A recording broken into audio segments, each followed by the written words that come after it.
Humphries. Any questions or comments on the agenda? Seeing none, all in favor? So moved. Are there any declarations of pecuniary interest? Seeing none. We're on to community presentations, and we have two. Our first up is Richard Clark, representing Central York Girls Hockey Association. Please state your name and be reminded that you have 5 minutes for your presentation. We'll give you a signal when there's 1 minute left.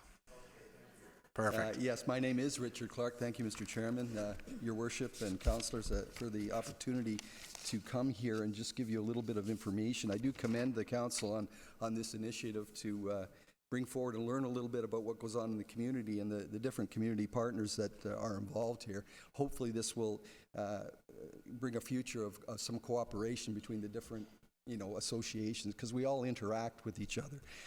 Basically, the Central York Girls Hockey Association, now the Central York Panthers, we've been in Aurora, basically in Central York, for 25 years. We celebrated our 25th anniversary this year. I don't know if any of you have seen all the events that we had around. We had hometown hockey. We had, as we always do, we had basically 3 tournaments this year. We started in 25 years ago with, I believe there were 5 volunteers, 118 players, and they managed to steal about 5 hours of ice from men's hockey, and they started a 1-day-a-week league. That's grown now to, I believe last year, players alone was 920 female players. Unfortunately, we still have 5 hours of ice. I'm only kidding. Fortunately, that has grown, but certainly it is certainly an issue that we deal with.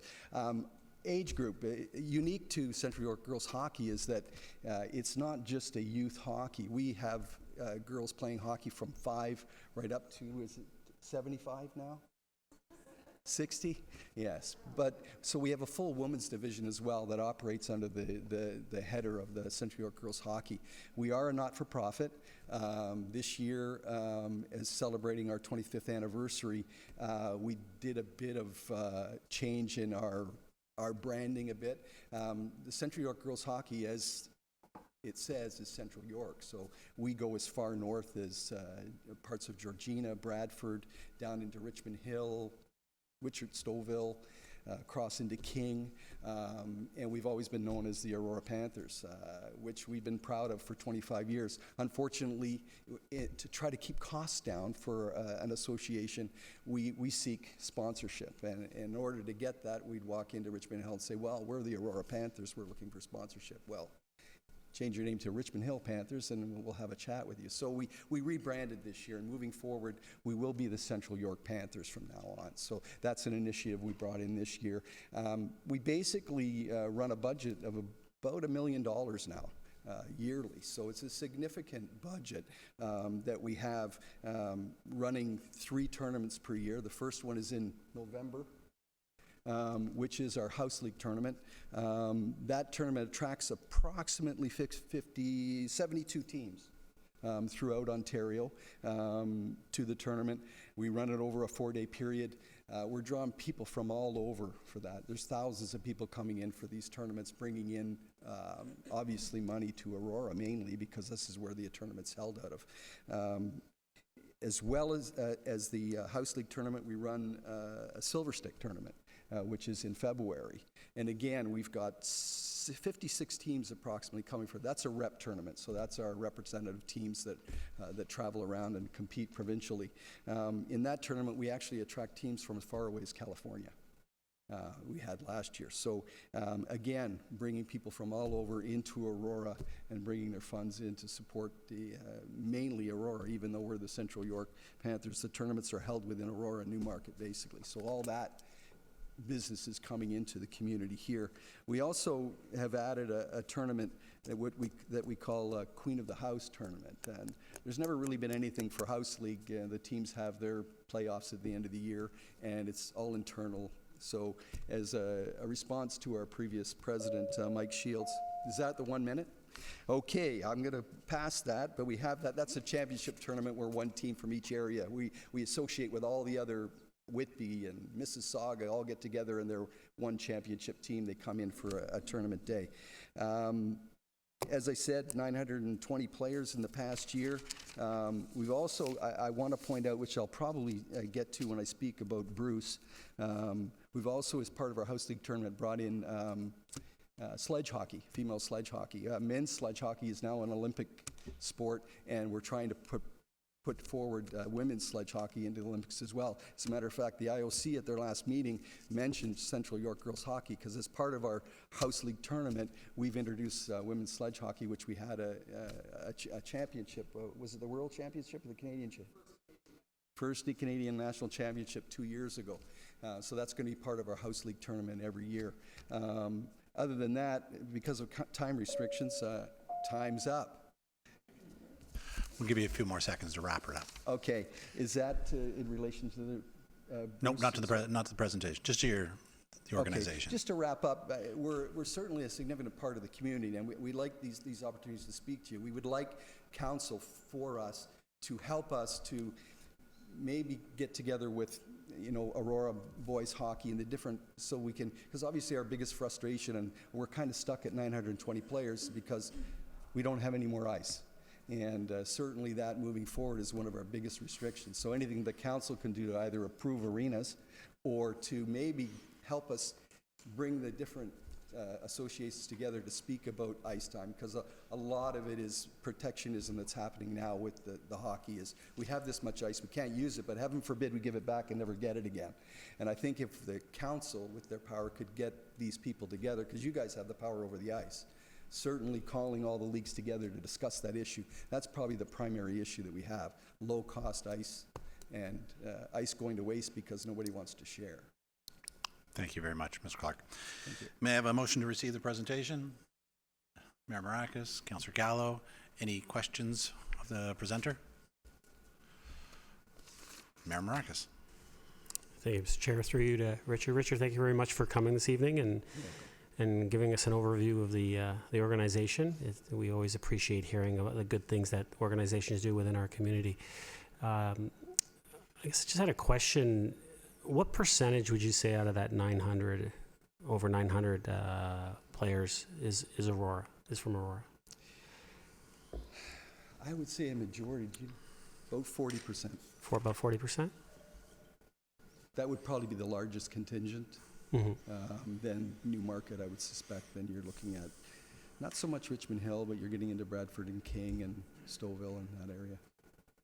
Oh, that's great. And, and if anyone hasn't gone out to see some of the games, I have. And, I mean, the hockey's extraordinary. It's incredible. So I suggest anyone to get out there and watch some of these games and watch these girls go out there and play some incredible hockey. So thank you for coming this evening, Richard. Thank you. Councillor Humphreys. Great, thank you, Mr. Chair, and thank you so much for coming this evening. And yeah, incredible talent. A friend of mine's daughter went through Royal Panthers when she was really young and 28, but moved away. But a great, absolutely great club, and it's grown so much. I mean, 926 members, which is amazing, and a $1 million budget is huge. It's great, and it's so happy that you've grown so much. Have you had an opportunity to work with staff at all for more ice time here at all? We have. Okay. It's an ongoing thing every year, and Sure. Obviously you can't, unless you build more rinks. There's a finite amount of ice, and everybody wants it between 5 and 10. The boys have theirs, and they want to keep theirs, and they want to run their programs. They want to grow. Again, I think hockey in general, girls hockey's been growing over the last, it's been growing up until probably 2 years ago, where girls hockey overall in Ontario has started to stagnate a bit. And I think that's an overall problem, where boys hockey's been on a bit of a decline. A lot of reasons for that. Cost. Certainly, would be love to see the ice costs, because that's the biggest part of our budget, obviously, is ice costs. If those could go down, certainly encourage new communities moving. People, there's a stigma that I would love to see go away that drives me nuts every time I hear it. I think when people immigrate to Canada, they walk in, they say, "Welcome to Canada, hockey's expensive." Exactly. And it's not really. When you think about activities, hockey's probably, if we're talking about House League, to play House League hockey in Aurora, you're looking between $600 and $800 for the year. Plus equipment, obviously. So that's not a significant. I had 3 daughters. One of them played hockey. She was the cheapest. So That's it's not, interesting. there's a bit of a fallacy that, hockey's got this stigma attached to it. Some of the upper echelon rep teams, yeah, it is. But certainly I would love to see us being able to offer something, and that's why we're seeking, that's why we changed and rebranded to be Central York, so we could bring in more money, reduce the cost, get more families involved, Wow, more children fantastic. playing. Wonderful, thank you. You've got a great business plan, a great strategy. It's successful, and hopefully we can get you some more ice time. So thank you very much. Thank you. Councillor Gilliland. Thank you, through you, Mr. Chair.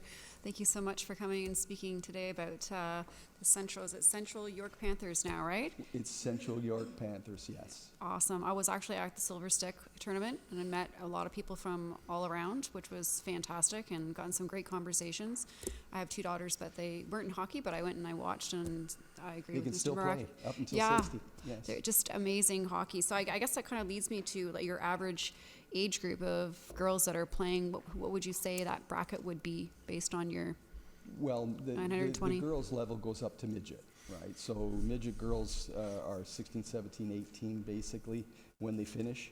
But we have, the averages, we have basically, I would say, in the rep programs, about 3 teams at each age level. And girls are different than boys hockey. In girls hockey, there's 2 ages at each level. So boys have minor bantam and bantam, where so you have 14 and 15-year-olds playing by themselves. But in girls hockey, you actually have 2 age groups at each level, except for midget. Midget, you can have 3 age groups, which is really something to, you're having girls in the later stages of high school and girls just starting high school, and it's a real challenge. So your ice time is really more for the younger group versus, say, like adult women hockey? Correct. And do you have a women's adult hockey league, or how many do you have? Katie? Wow. That is amazing. I'm just blown away by that. I think that's Well, great. It's growing every year because we're now, supplying the younger women that are finishing university, coming back to live and start work, are now coming back to play, which is creating another issue because now we have to division it, because now you're getting these girls that played at a very high level playing with women that started playing hockey at 50. So you're introducing these 2 groups together, and now we get this, again, more ice, because if you're going to separate them into abilities, now you need, again, comes down to the same old problem. I'm sure the boys have had it for years as well. So now that you rebranded, I'm sorry I'm taking time here. Now that you've rebranded and you're kind of representing all these other towns and cities, does that give you more the ability to kind of get ice time in other towns now, and kind of under that same umbrella, and kind of work with them as well? That's always the hope. Okay. Yeah. Again, most of them have been pretty good. Obviously, Newmarket and Aurora is the majority of our ice. We're kind of East Gwillimbury now, or what's the town up there? Keswick. They're starting. There's a lot more discussions between us and them because they're unable to provide a full league service up there, a full house league, because of numbers. So we've invited them in a bit. They've been working with us for the last few years. They have in the house league, they have teams that play in our house league. Now it's becoming a little more intermingled, as well as they're generally a rep program, and Georgina is 1 team. So now we've kind of associated ourselves with them as well. So it's always growing. The problem is that they come down, but we want them to bring more ice as well, which is always the problem, because the boys, and there's still the stigma. I mean, we had the hometown hockey in Aurora. The boys got a $10,000 check. We got 5. I still don't understand what the difference was, why that happened. Glad to get $5,000. Thank you, Yeah. Scotiabank. But again, it's the visual. Yeah. We see it. Certainly, the girls see it when they're presented 2 different checks. It's all about trying to create this Equal. cooperation, everybody kind of being viewed as the same. And, Yeah. it's hard because we're not the same, obviously, but certainly they should feel that they're being treated the same way and getting the same advantages when they're involved in this. Absolutely. Because I would figure that the girls' hockey's pretty well as big as the boys now, so. Absolutely. Well, thank you so much You're for welcome. sharing this. Councillor Gardner. Thank you. Thank you to the 4 of you for coming this evening and fighting for the girls and the women. I'm assuming that you've gone to the other municipalities and spoken to them as you've spoken to us tonight about the ice time? Not in this format, no. But certainly in contacting the local communities, yes. Again, I think it's one of these things where you're kind of shoveling sand against the tide here. As I said earlier, I think the only way really to break through here, and we have talked to the boys hockey associations as well, and they're kind of on board to get everybody in a room. But I think that's the only way it's going to happen, because individually they're still saying, well, we've got this hour of ice on Thursday evening between 5 and 6, and they don't want to give it up, because if they have more people sign up, then they don't have that hour ice. And some of the responses from the communities are, you give it to us, you don't get it back. Well, and I understand the problem. We've been here with pools, time, and all kinds of stuff. But you're coming to ask us as a council, so perhaps you could also ask the other councils if they could help you out as well. Oh, we Thank you. do, yeah. But again, as I said, congratulations for this format, because I'm certain that, we get something out of it, and so does everybody around the table. Well, we certainly got a lot of information and knowledge, so thank you. Thank you. Thank you, Mr. Clark. And before we move to the second reason you're here, I'll just get it to call the vote. All those in favor of receiving the presentation? So moved. And now, I understand you're here also to recognize a member. Yes, we were asked to try to come up with a member. We do this on a regular basis with some of the awards we have, but certainly it's always a great opportunity to recognize those that volunteer. Unfortunately, in my presentation, I didn't get to go that far, but there's thousands of them. But some people particularly step themselves forward, and certainly tonight is the case. Bruce Bennett has been a volunteer with the Aurora, or the Central York Girls Hockey Association, for 20 years. Daughter that played. He's become kind of our tournament guru now, with scheduling teams and matching teams up and marshalling at the events. He's also, as I indicated earlier about the sledge hockey, he's been instrumental in bringing sledge hockey to our House League tournament, promoting it, and as well, we've had discussions, and certainly Bruce has taken the lead on trying to bring this to maybe assist them to get it into the Olympics, which is certainly commendable. Again, he's become a friend of mine over the time we spent time at the tournaments, but at any of our tournaments, if you do go out, you're going to see Bruce, because he's there from Thursday to Sunday, except for maybe an hour here and there where he takes off, and he does all the marshalling, organizes the teams, and things go off without a hitch. He started with the Silver Stick, and now he helps with all the tournaments. He's a real gentleman. I can certainly glad to call him a friend, I believe, and I'd like to recognize him as one of our premier volunteers with the Central York Girls Hockey. That's fantastic. I believe Mayor Maracas has something to give him. And if we can all join in the center for a photo.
Okay.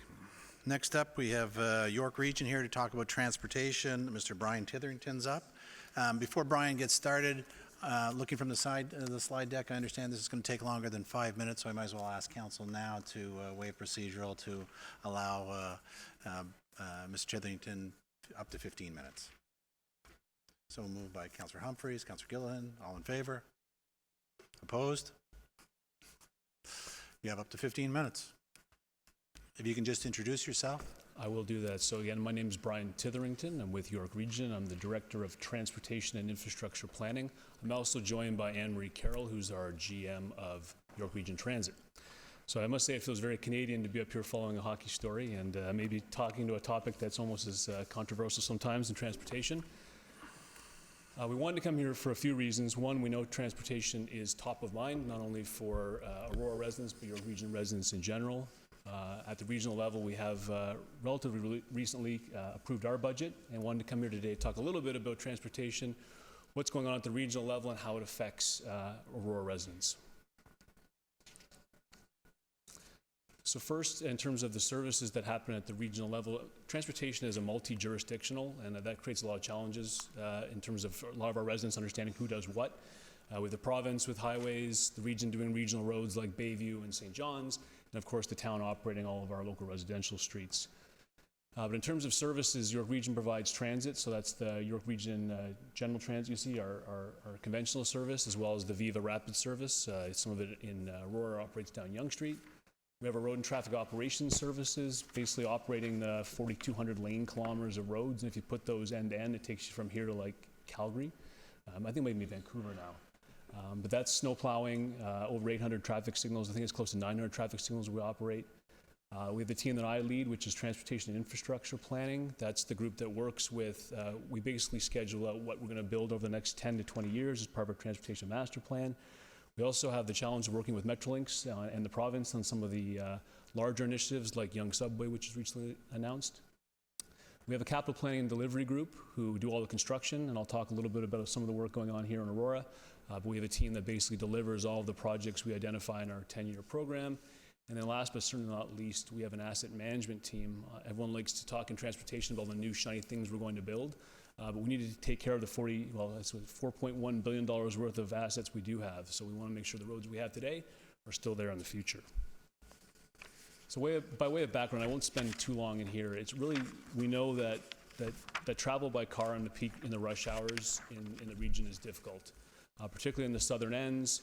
We have a map here of Google Maps showing some of the challenges, not only on York Region arterial roads, but on the provincial highway system. But we also know we're not alone. The southern parts of York Region, the urbanized areas are busy. So is Toronto. So are areas of Peel and parts of southern Durham. This is a GTA challenge that we are trying to address. And I provide this map just to provide a bit of context that, again, transportation is part of a network. Regional roads aren't going to solve the problem on their own. We work largely with some of the larger initiatives where most of the people are going to travel, which is on the provincial highway and rail system. This map has a lot going on. The color there looks more reddish. That is the new highway expansions going on. So 427 is currently being extended. We've got widening going on Highway 400 as well as Highways 404. The part that not many people are as aware of is the GO expansion plan that's currently underway by the province. I say currently, we haven't heard anything that's changed yet, but right now, so you can see the three lines, the dark green lines there, the Barrie line on the left, the center is the Richmond Hill line, and the far east is the Stouffville line. Relevance to this council, of course, is the Aurora service is on the Barrie line, and right now is scheduled to have two-way all-day GO service at 15-minute frequencies by 2025, and that's a real game changer. And I provide this map because in the background you'll see also some purple and green lines. Those are our future projects. The green lines are projects that are currently under construction, and I'll talk a bit more about those. And the purple lines are the projects that are in our 10-year program. And we really aligned our program, again, because we're part of a network. We need to make sure that where we invest in expanding roads, we're connecting with these provincial plans to make sure that we're providing transportation capacity where it's needed. I think many know we're not going to solve the transportation congestion by building every road wider, so we need to be very strategic about where we make our investments. And I will talk a bit more about those in a sec. So diving a little deeper on capital delivery, Regional Council has been very focused. They've heard from our residents that transportation is important. The last 4 bars there represent this 4 years of council. Our council has approved a transportation budget that is the biggest we've ever had, at over $1.3 billion. This is both roads and transit, and it continues a pattern you can see over time of each consecutive council investing more and more in transportation. I will say, though, that there are more projects than we have dollars for. The region has a fair amount of development charge debt, which you may have heard about, which is really the fact that we have to build infrastructure in advance of people arriving. So there's a lot of primarily water, wastewater projects. We have to put big pipes in the ground in advance of any development. And we need that development to come in to pay the charges before we can expand the pipes any further. So we have to manage and balance where we grow with the provision of new infrastructure. And that's part of how we balance where and when we put new roads into our system. This map just shows what's been done over the last 10 years in transportation. The pink lines are our growth program. That's where we're basically taking roads and widening 2 lanes to 4 lanes, adding sidewalks, those kind of projects. But also shown are the green lines are our asset management program. And while you'll notice that a large part of our projects in pink, the growth program is focused in sort of the inverted T, we call it. So that's along Markham, Richmond Hill, and Vaughan in the south, and up Yonge going into Newmarket and Aurora. We spend a lot of time in improving our roads as part of our minor capital program, making sure the 2-lane roads we have today are in good operating condition to last in the future. And this is important for your residents to understand, is we are making an increased investment in asset management. There's a lot of work to make sure we can pay for what we own without having to increase taxes. That will mean we'll be looking at some more minor road resurfacings, and we will be communicating with your counterparts here to make sure residents, and signage will be up to make sure residents are identified or aware early, so they can make their own travel choices to avoid those delays. Again, they're pretty short duration projects, but still can be frustrating. What I have in front of you is our 10-year program, and this just includes the projects by year of construction that we plan to build over the next 10 years. I will note there is not a ton of new projects in the Aurora area in terms of expansion. I will talk a bit about the 2 projects that we're finishing up on St. John's and Leslie, and we'll remind that there will be a number of asset management and road resurfacing projects in Aurora over the next years. Plus, we're still working on the Rapidway that's sort of the north end and the south end of Newmarket. That'll certainly be used by some Aurora residents. A couple quick photos here, and I'm sure this council is well aware of these projects. This is a project of Leslie Street, which will be finishing up a large part by the end of this year. We expect to have a couple of complicated water crossings here, which is taking a bit of time to get through. And then we're also just finishing off some last landscaping on St. John's between Bayview and Leslie. That is a great looking project. At this point, I'm going to turn it over to Anne-Marie Carroll, who's going to talk a little bit about our operations side of the business.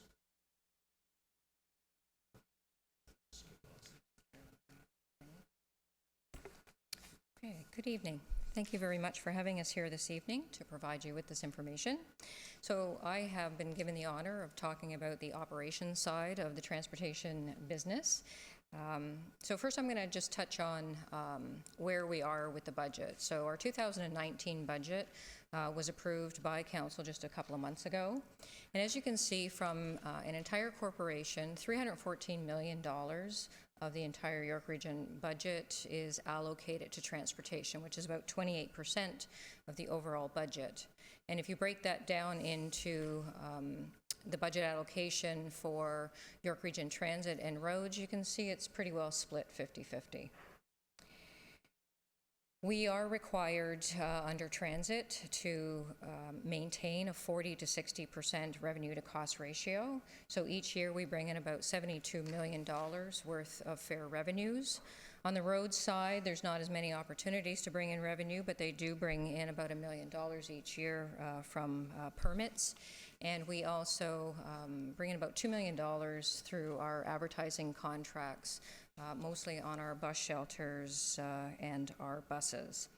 Council directive through the last budget process to staff is that we are to deliver a less than 3% property tax levy for each year of the next 4 years.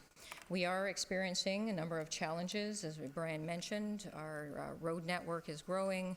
We're building rapid transit ways and subways. So we're really mindful of when we're implementing new services or how do we maintain existing services, that there's a rational case for doing so.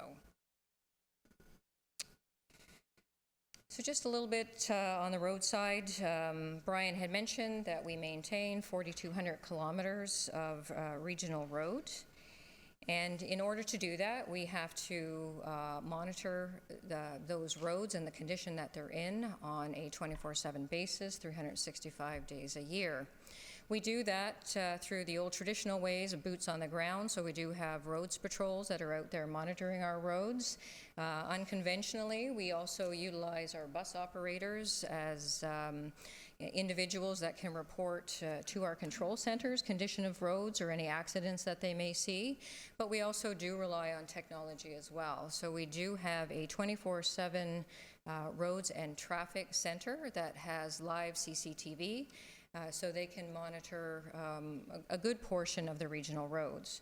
In addition to that, Transit also has many, many cameras out there, cameras along the rapidways. They're at all of our stations and terminals, and we do have them on all our buses, both in the interior and the exterior part. On the road side of things, they do use other technologies such as Bluetooth technology. So this is very new technology, and we're one of the first in Ontario to have it. And we're going to utilize the data from that Bluetooth technology to help us manage road congestion, being able to advertise time of travel, and in construction zones, we'll be able to put that timing up on construction signs so people have a better idea how long it will take for them to get from point A to point B. Having the 24-hour monitoring also allows us to contact emergency services promptly and to get information to our local municipalities where we need to. And it also helps Transit identifying situations where we're going to have delays on our roads in order for us to respond. So speaking about York Region Transit, I always like to make the point that we do service all of York Region with our transit services, which is unique for a regional transit system. We cover about 1,700 square kilometers, whether it be with our conventional, with our Viva, or mobility or on-demand type services. But in order to do that, we recognize that each community is a little bit different and their needs are different. So we do have a variety of routes. We have 129 transit routes that we operate, and as you can see on the left-hand side, that there are many types. We have our conventional base routes, our Viva. We have community bus routes, which serve mostly our seniors population. We have Go Shuttle school specials, and for the most part, you have most of these service types within the town of Aurora. We also have our Mobility Plus, which is our paratransit service, and we started to expand what we call our family of services to include the on-demand service. I'll talk about it a little bit more because it's very important to the town of Aurora with the new on-demand pilot that we have for the GO station. But what that basically does is on the paratransit side, we have a lot of clients that just need a little bit of help getting to conventional. So we'll pick them up at the door, we'll take them to conventional, and they'll complete the rest of their travel, the longer distance, on a conventional service. And we do provide travel training in order for them to learn how to use the system and how to deal with their unique disability. On the right-hand side is just the number of buses. We have 677 buses that we operate. 540 are on the BRT conventional side, and 137 of them are on the Mobility Plus and the on-demand. So these are the routes that currently operate in and around the town of Aurora. There's about 20 routes in total, so you have a significant amount of transit service in the Aurora area. In 2019, there will be a few service changes. In the town of Aurora, there's really not a lot that will impact you. It's really positive for the most part. We have the 96, which we call the Keele Yonge, so that comes down from Newmarket down Yonge Street through Aurora, and it meanders its way over to York University. We are actually going to improve the frequency on that particular route. And on the Viva Blue, We are reducing the amount of service after 10 p.m. What we find is we can't rationalize operating both a 99 and a Viva Blue. We have too much capacity, so what we've done is we've better scheduled those two services together, so there'll be a frequent 15-minute service after 10 o'clock on Yonge Street, so you'll still be well served. I'll talk about the on-demand in just a minute. So electric bus, we have been working towards introducing electric bus technology into our fleet. We've been working on it for a few years now. Electric bus technology came into our industry probably about 3 or 4 years ago. So we've been working with our different partners, and we've been searching for funding. But thank you to York Region Council. They have approved funding for 6 electric buses that we will be receiving by the end of this year and will be in full operation early next year. The goal is to be GHG free by 2051, and that falls in line with the York Region greening strategy. So here's the on-demand piece. We started the on-demand a number of years ago. It started in the town of Newmarket. Ms. Carroll, just a second. I'm going to stop you right there. 2006. 1 second. Council, can I get a motion to extend for a little longer? Councillor Gilliland, Councillor Humphreys, all in favor? Go ahead. Thank you. Finish off. 2006 in the town of Newmarket, where we piloted one route, and we continue to operate that route today. We did receive a grant from the ministry back in 2016, and we thought that was an opportunity to introduce an on-demand or an Uber Lyft type service in the areas of East Gwillimbury and Georgina. They do not have the population to support adding additional conventional services up in that area, so we thought we would try something a little bit more unique and bring in that on-demand service that was still a little bit different than the town of Newmarket, because what we do is we were picking, or we still are, picking customers up at a curbed address, and we are transporting them to a conventional service where they can complete their longer trip. Now, it has to be outside of that 500-meter walking distance, but there's a lot of area up there that actually is way beyond that 500. So we've been growing our ridership. We're up to about 27,000 riders per year using that particular service. We've often heard from the town of Aurora some of the challenges that they have around the GO station, in particular parking. So we thought it would be a good idea to try the on-demand that would target specifically the GO station. So back in January of this year, we began a pilot where we brought on citizens of Aurora that wanted to try the pilot with us. And they would surrender their car. They wouldn't take their car to the Aurora GO station, and we would pick them up using our on-demand service. The uniqueness of this pilot is we have now developed an app. So an app is very much like an Uber and Lyft app, but it's gone one step above, where we've now integrated all of our services into that app, so people can do a full trip plan using the on-demand or our regular conventional service. We've been operating the pilot for some time now. We do about 90 trips per week. They do car share, so we are reducing the number of vehicles that are on the road, and we've had great success with our participants. They've asked us to carry on, and they're very pleased. So with that, we are expanding the pilot. We're still calling it a pilot because we're still playing around with the technology. It seems to be working really well. We've made some tweaks, but it's doing quite well. So we're actually expanding the pilot just east of the Aurora GO station, and as long as things keep going well, we'll just keep expanding it out further. Ms. Carroll, can I ask you just to sort of quickly wrap up the Sure. remaining slides? Quick things you should know about partnership programs, municipal streetscaping and pedestrian cycling partnership programs. The region has budgeted for these programs going forward. I know the town has participated in these before, so this is just a couple of examples of the projects that they've delivered. Customer engagement, between the roads and transit, we participate in over 300 events every year. On the transit side, we come face to face with over 15,000 people per day. And on top of that, we have our contact centers. We do have a live chat system in place now, and we do a lot of our communication through social media.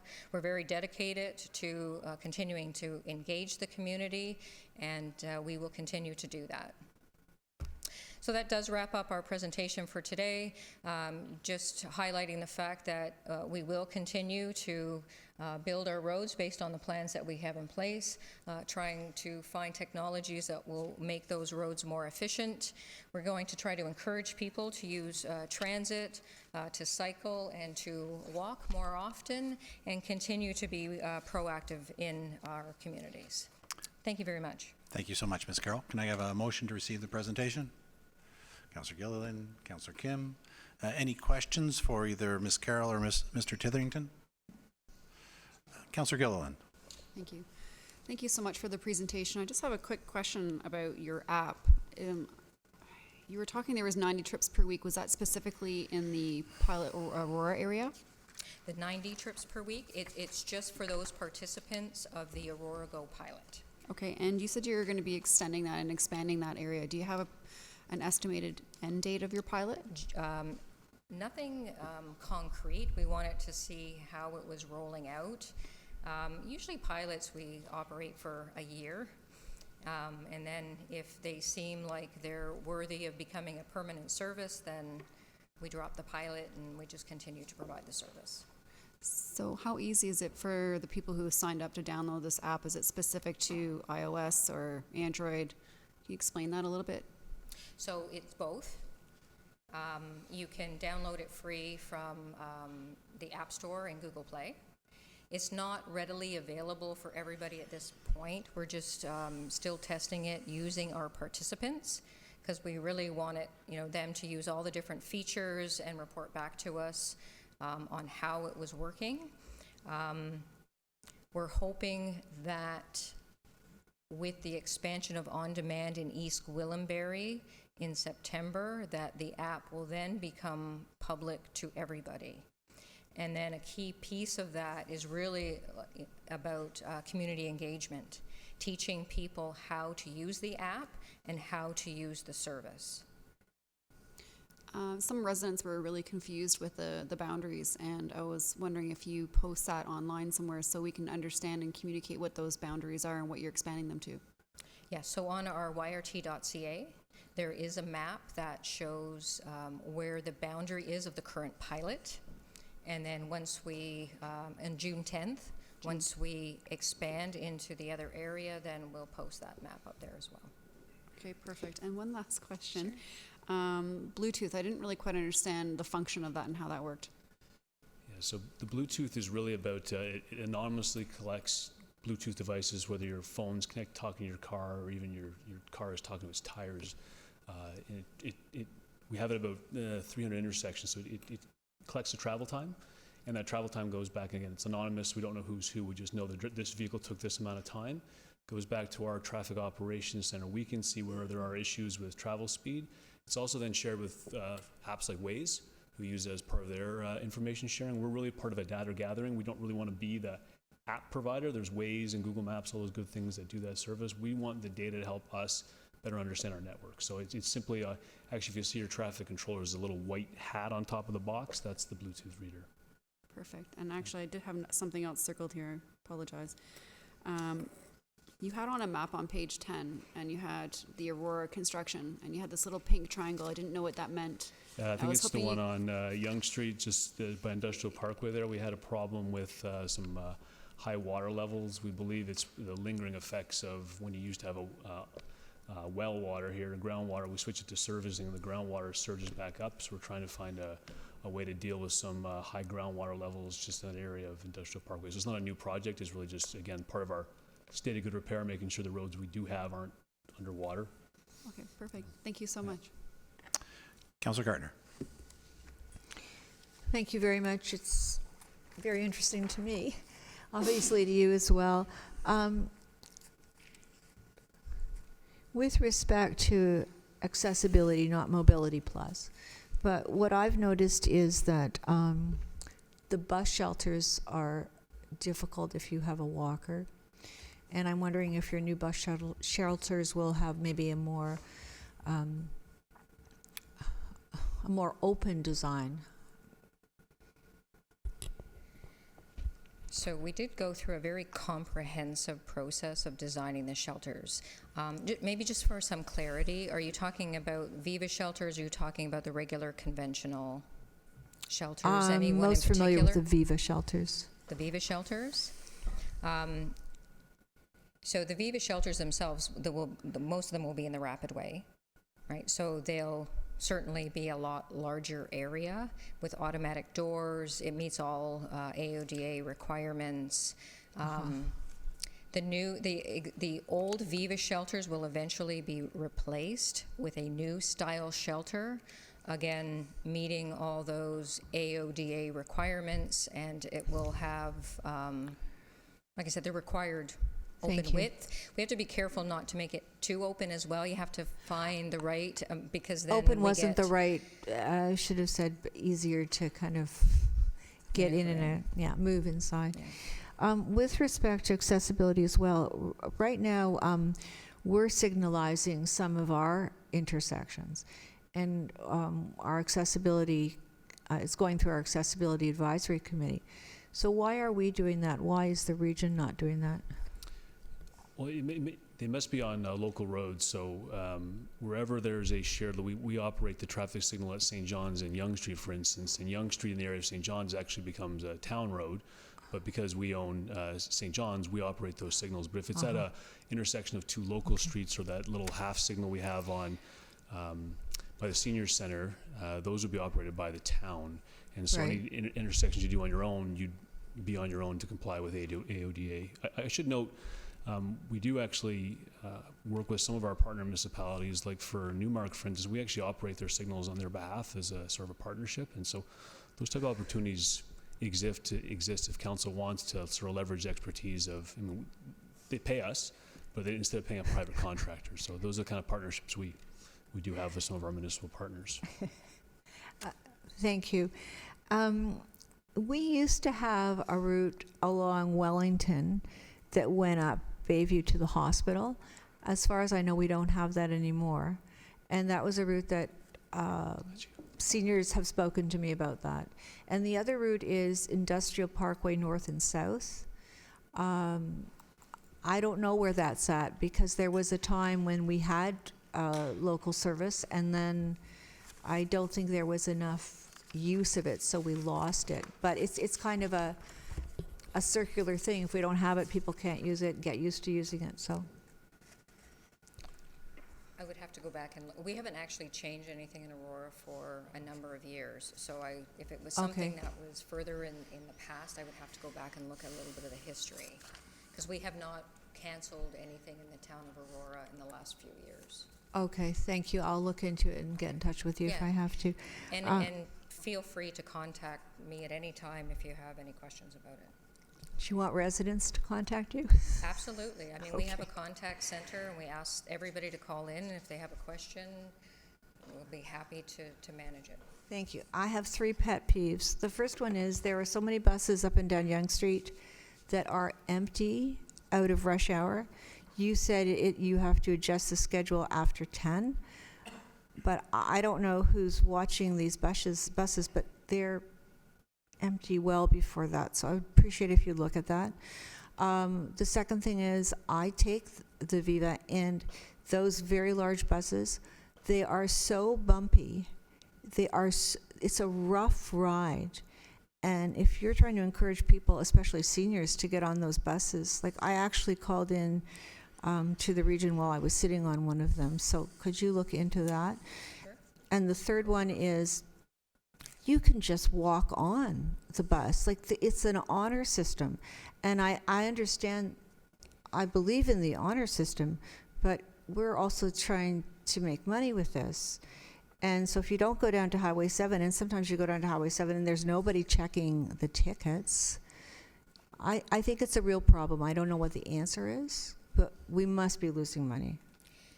Thank you. So If we you have do- answers now, I'd appreciate it. If not, I'll leave it with you. So on the fare enforcement side, we certainly check. We check over 400,000 rides per year with our enforcement, and we are actually lower in fare Okay. evasion than a lot of other transit agencies that operate, even the TTC, because when you board a lot of their buses, you have to pay when you get on the bus, but not through the driver on their BRT system, but through a machine that's actually on the bus. We actually are less than a 2% fare evasion rate, which is actually quite good. Yes, people will try to ride the bus for free, but overall, with our inspection rating, we're doing quite well. Thank you. I've only been checked once at Highway 7, and I might do an average of 1 trip a month. So I'm not a big user, but I've only been checked once. Can Any you further questions, Councillor Gardner? I think you really need to look into the quality of the ride, because you're not going to get seniors who have any aches and pains going on the bus. You should try ride yourself. I don't know if you have.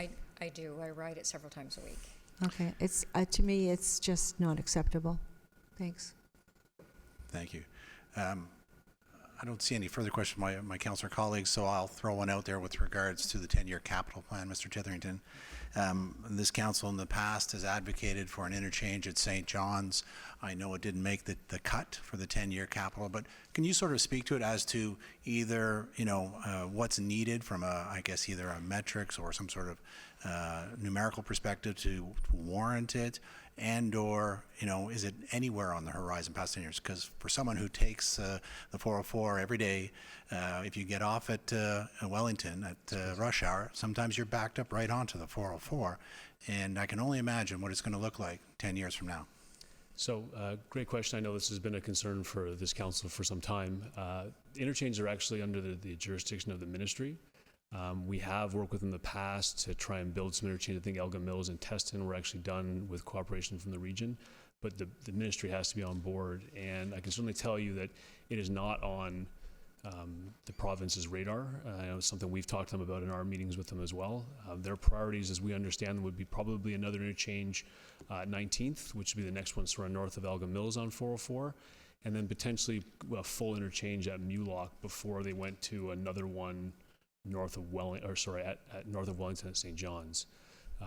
So I think it's a challenge, and the province has put a lot of their ducks in the transit game, which is great news as well. But I think their highway investments have certainly reduced. So certainly it's something we've talked to the province about ourselves. But in my conversations with staff, it's not very high on the priority list from a provincial perspective. And I understand that, but I guess, where this council has taken a position to advocate for it, even though it's not our responsibility, is the region strongly advocating for it or not? So I'd have to check the exact date, but we did put when the 404 expansion work was going on, the EA work was underway, regional council did take a position at that time supporting an interchange. I get the information for it, but we have, when the opportunities arisen, have supported that. It was done by previous regional representatives from the Aurora, so it's certainly, and I'm well aware of it, and we talked to the province as well, but the regional council has been on record supporting the interchange. Great, thank you very much. I'm going to go to Councillor Kim next. Thank you. 2 quick questions, and thank you, Mr. Titherington and Ms. Carroll, for coming out today. I noticed in the last several months there hasn't been any development or any movement in the Bloomington, I'm assuming that's the GO train station. Has there been any construction going on? I haven't seen any in weeks, unless it's really small. Can you tell me when that is slated to be completed? So I don't have, it's actually being led by Metrolinx, so that's the new GO station there, so they're doing the rail overpass and the widening and that work, so I'm not up to speed. I know we've been talking to them about trying to understand who owns what at the end of the day once they finish that station. Metrolinx is kind of new at the game of some of the challenges of building in the 905 and jurisdictional issues, but we can certainly follow up for you. I have the contacts at Metrolinx. I'm just not up to speed on the details of that project. Okay, and last one, I know it's not in your jurisdiction, but in the center of the 404 from 16th to Elgin Mills or somewhere around there, in the center there is some paving and construction going on. Is that for like more bus routes and HOV, or what's that for? It's a widening of the highway. The previous government, the plan was for it to be an HOV, potentially a high occupancy toll lane. That aspect is probably still up for debate, but it is part of widening a highway is very complicated. You can't stop the highway while you widen it, so they have to build lanes in the middle to move traffic over while they widen the structures. So it's all in advance of putting an additional lane in each direction on 16. I think it goes from all the way up to Stouffville will be the plan. Great, thank you. Yep. Councillor Gartner again. First of all, I forgot to thank you very much for your work. I'm sure it's not an easy job.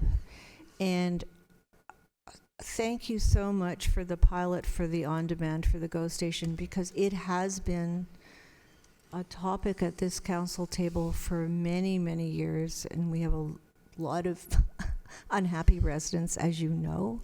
So I think it's a fantastic idea, and I really hope it works. And the third thing is, sir, could you please tell us how to pronounce your name? Titherington. It looks Thanks. long, but it's a bunch of fairly common letters there. But yeah, Titherington. Thank you. Thank you both so much. Appreciate you coming Thank tonight. you. You were a little late on that buzzer, Mr. Mayor. Go ahead. Thanks. Through you, Mr. Chair. So I just got one question. The provincial budget that passed, how much of a strain has that put on our transportation budget at the region?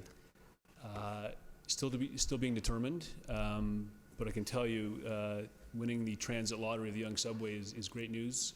It has been Regional Council's top rapid transit priority for some time. There's likely to be a big cost associated with that, which is still yet to be determined. We're not sure not only what the municipal portion is yet, we're not sure what the split with Toronto will be, we're not sure how much they'll be able to pay with development charges. I was at meetings this morning. The health cuts as well are going to have an impact on the region. What those cuts might mean on the tax levy from a transportation perspective is also yet to be determined. So I know Regional Council will be meeting in June to talk. There's a special second council meeting to talk of some of these major budget impacts. But we don't know yet is the short answer. But there will be impacts of some sort. Just to add on the gas tax side of things, because Yes. that's under discussion right now. So the region gets about $16 million every year provincial gas tax, and the region dedicates 100% of that money towards operating transit. The province has now announced that they're going to review the gas tax program. So originally the Liberal government had said they were going to double the gas tax. We've been told that's not going to happen. But we still get 2% of the gas tax, which is that $16 million. They've now decided to review the program and that they will get back to us sometime late summer. So if for some reason that changes, it could be for the better, but if it goes the other way, we could certainly have a significant financial problem.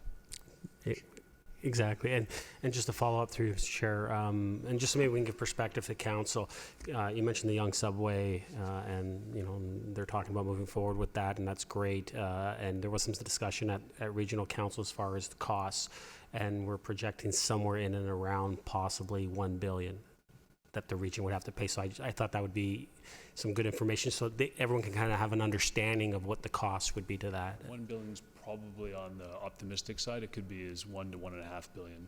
Yeah. And that would be the region's portion.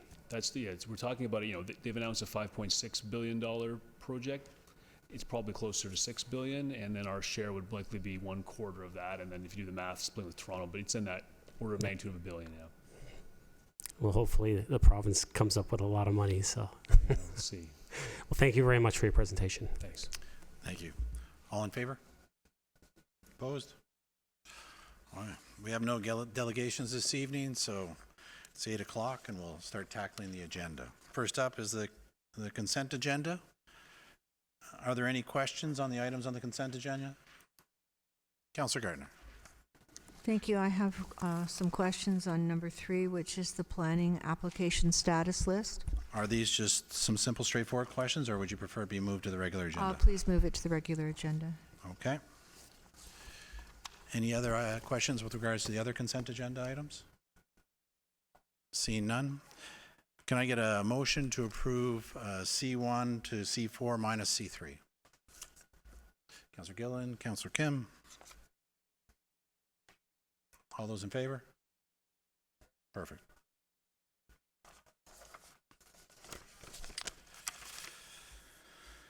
Next up is the advisory committee meeting minutes.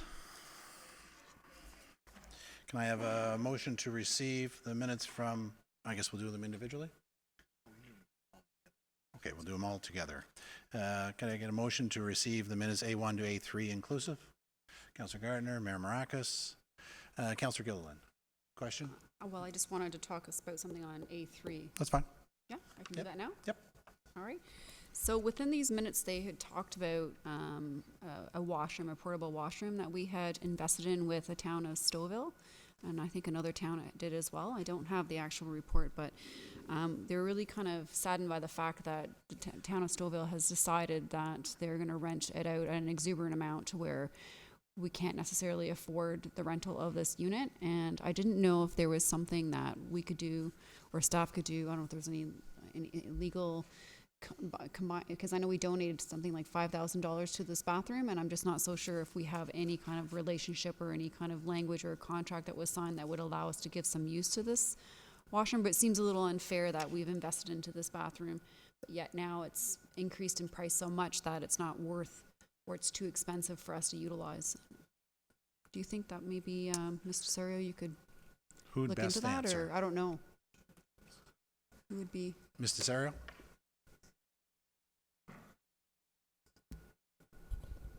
Thank you. Through you, Mr. Chair, I can certainly look into it to see. I'm not sure if we have any contracts with them. We probably don't, but I'll look into it and let you know over the course of the week. Okay.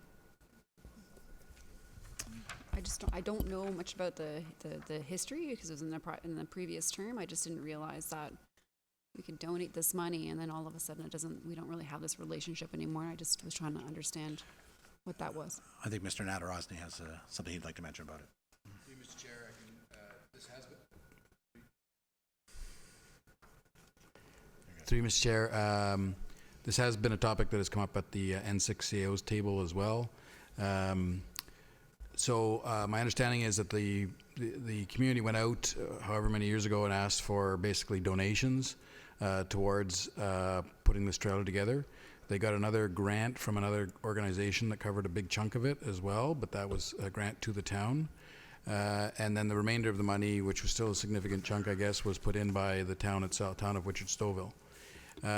In return for our contribution, donation, we were to get priority access, basically. So if there was a conflict, the rules were that Wichard Stouffville's events would be first priority, and then municipalities that had contributed would be second priority, and any other municipality would be third priority. The rates were fairly reasonable when they started. The first sign of trouble was that they decided that the cost to move it around was significant, and so they started playing around with the one-time fee to actually get it to your location. This last change of this last council, though, has relooked at the whole scenario and really have, it would seem, bypassed the spirit of what was originally done when they started off on the project, and just determined that they want full cost recovery for the unit. And so again, we've been talking about the CO's table, but we didn't have all the information either in terms of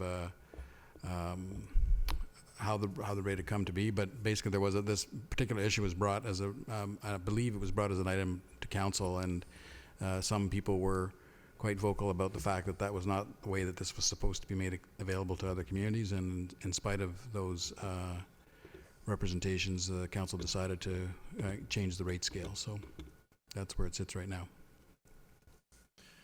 Councillor Gilliland? Well, I'm very saddened by that, and I'm sure most of the community is too, so hopefully we can continue discussions. I'd like to hear other colleagues have some comments about this. Great. Mayor Maracus? Thank you, Mr. Chair. And if I remember the conversation when we were looking at possibly giving the contribution, this was a concern that we had, that down the road that something like this could happen. It's unfortunate that it has. You know, at the end of the day, it just seems like the taxpayers of Aurora gave $5,000 to slap a logo on the side of a truck. That's what it seems like at this point.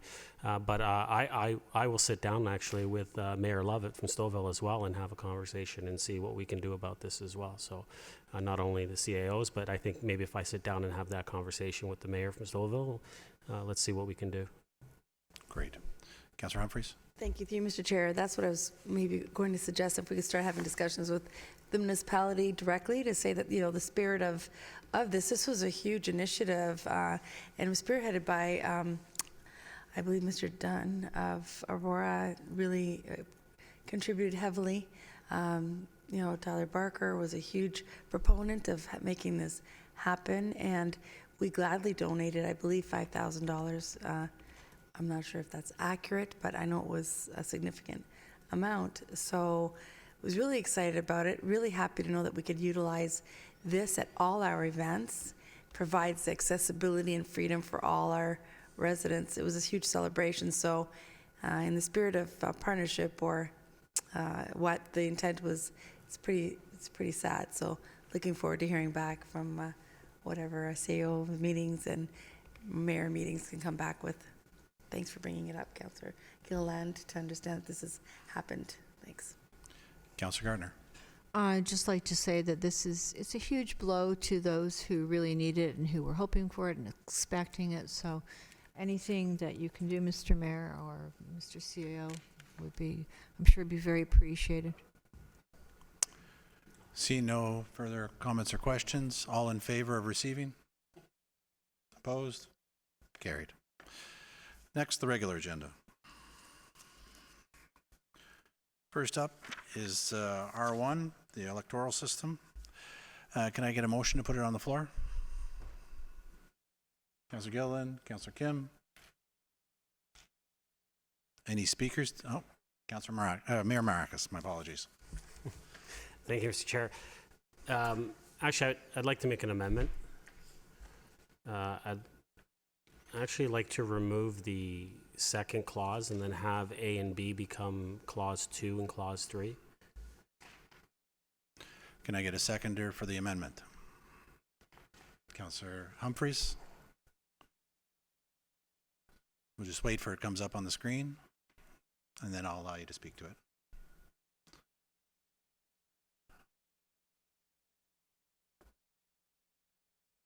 Mayor Maracus? Thank you, Mr. Chair. And the reason I want to put this amendment forward is, I think it's important for us to have the committee begin the work on this right away. Work with the consultant and then bring it back to council for us to make a decision. The review that the province is doing, for all intents and purposes, is not going to change any boundaries. There's going to be no amalgamation. I had a conversation with our MPP, Minister Elliott. I asked her point blank, will there be an Aurora next year? And she specifically said, well, she kind of gave me a weird look and said, why would you even say that? And I said, well, all the talk through the review. And she said, absolutely not. Aurora will still be here. That is not part of the review. There's no amalgamation unless two communities, two municipalities want to amalgamate. So I'm confident from hearing that from the minister, and I'm confident in moving forward with this. And I think it's important for us to get moving on this so we can meet timelines, because there are timelines for us to get in. Whether we are going to change our electoral system, we have to meet some deadlines as well. So I would prefer that we do it sooner rather than later. Councillor Humphries. Yes, Mr. Chair, and thank you, Mr. Mayor, for bringing this forward. I do want to see this move forward. I do appreciate all the work that was put behind, the efforts of this report. Understand where the committees were coming from, but I too think that we need to move forward on this. 3-4 years pass by very quickly. There's a lot of work that needs to be done, and I really want to see this move forward. I also don't want to wait for the province to do anything, because lately not too pleased with some of the things that are going on. So I think we need to move forward with our own business and go from there. Thanks. Councillor Gallo. I'm just unclear on what we're doing. We're removing... The amendment is that the something motion else. would then read as the report be received, and then the second clause would be that capital project number 13025 be approved, and then the third clause would be that a total budget of 60,000 be approved for capital project number. Got it. So No, if you would something else assume was- Something else was on the screen, but that's fine. I got it. There you go. It's there now. Thank you. That's good. Councillor Kim. Thank you, Mr. Chair. And, I'm in total agreement. We've talked about this quite a bit in the last term, and I think there was general agreement that electoral reform was necessary, and certainly we wanted to have this happen before the next election in 2022. And this is not something that moves very quickly, and oftentimes I find that we need to take a step, or bypass a step in order to meet these timelines. So I'm all in favor of the amendment. One question I have is, I know the answer to this, but just to provide context to those who might be listening or those around the table, the last consensus or the public vote was 54.75% to 45.25% in favor of continuing to go at large. Through you, Mr. Chair, to I guess Mr. Nadarasny or whichever staff can respond. What solicited the electoral reform movement or the investigation, given that the public at that time in 2014 wanted status quo?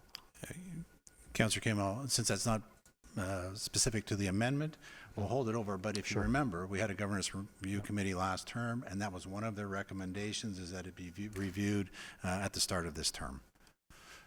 Any other speakers to the amendment? Then I'll throw in my thoughts with regards to it. I too am in favor of moving forward. I certainly appreciate the committee's input and their concern about, not wasting taxpayers' dollars should the boundaries change. But, as I've had conversations with our CAO, if the town of Aurora's boundaries changed, it'll impact the organization at all levels. And yet, as we went through the budget process, we proceeded as if it was business as usual. And I would suggest that it's the same in this case. We continue to forward and take care of the business that we need today. As I said, any change to those boundaries, any talk of something significant such as amalgamation would have a significant impact. All departments would be affected, and yet we still carry on, and I see this no differently.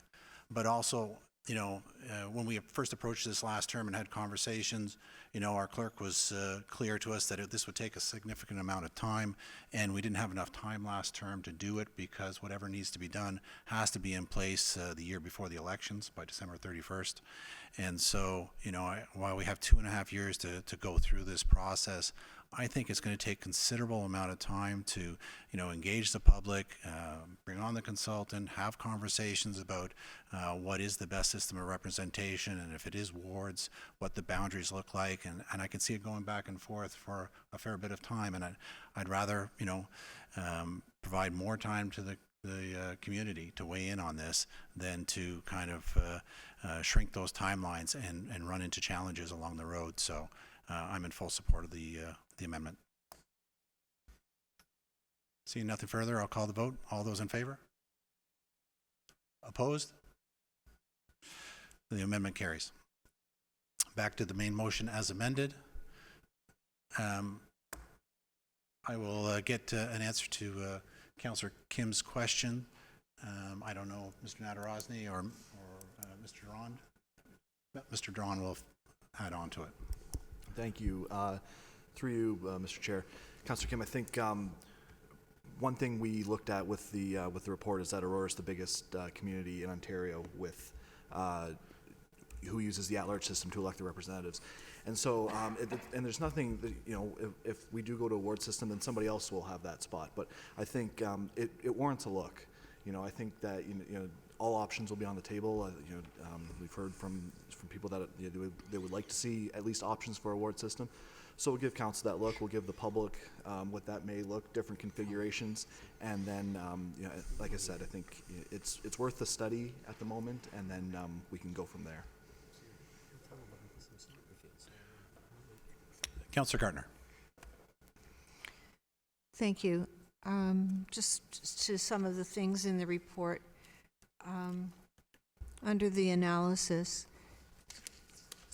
we did grow a lot, but we've actually, I think our greatest growth period is over. We're almost, or maybe we are at build out. No, we're almost at build out. So I don't think the population is going to be increasing as it has been in the report in 2015, 16, 17, 18.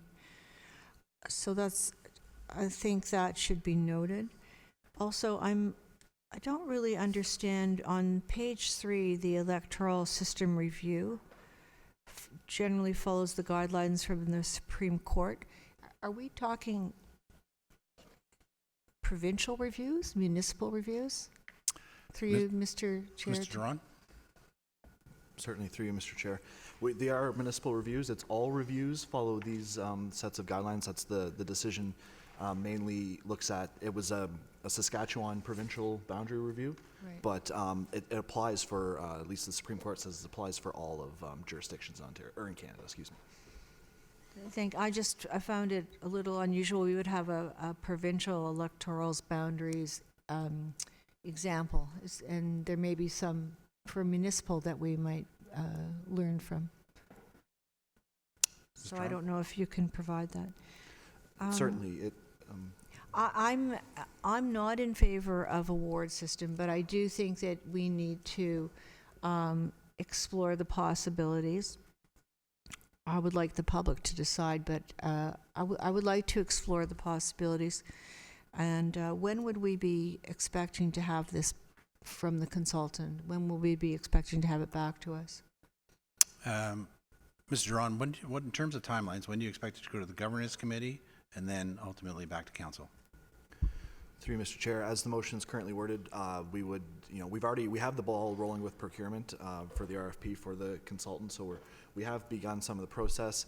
I think we could do most of the procuring coming up shortly before the summer. It's difficult. I could certainly work with the consultant throughout the summer.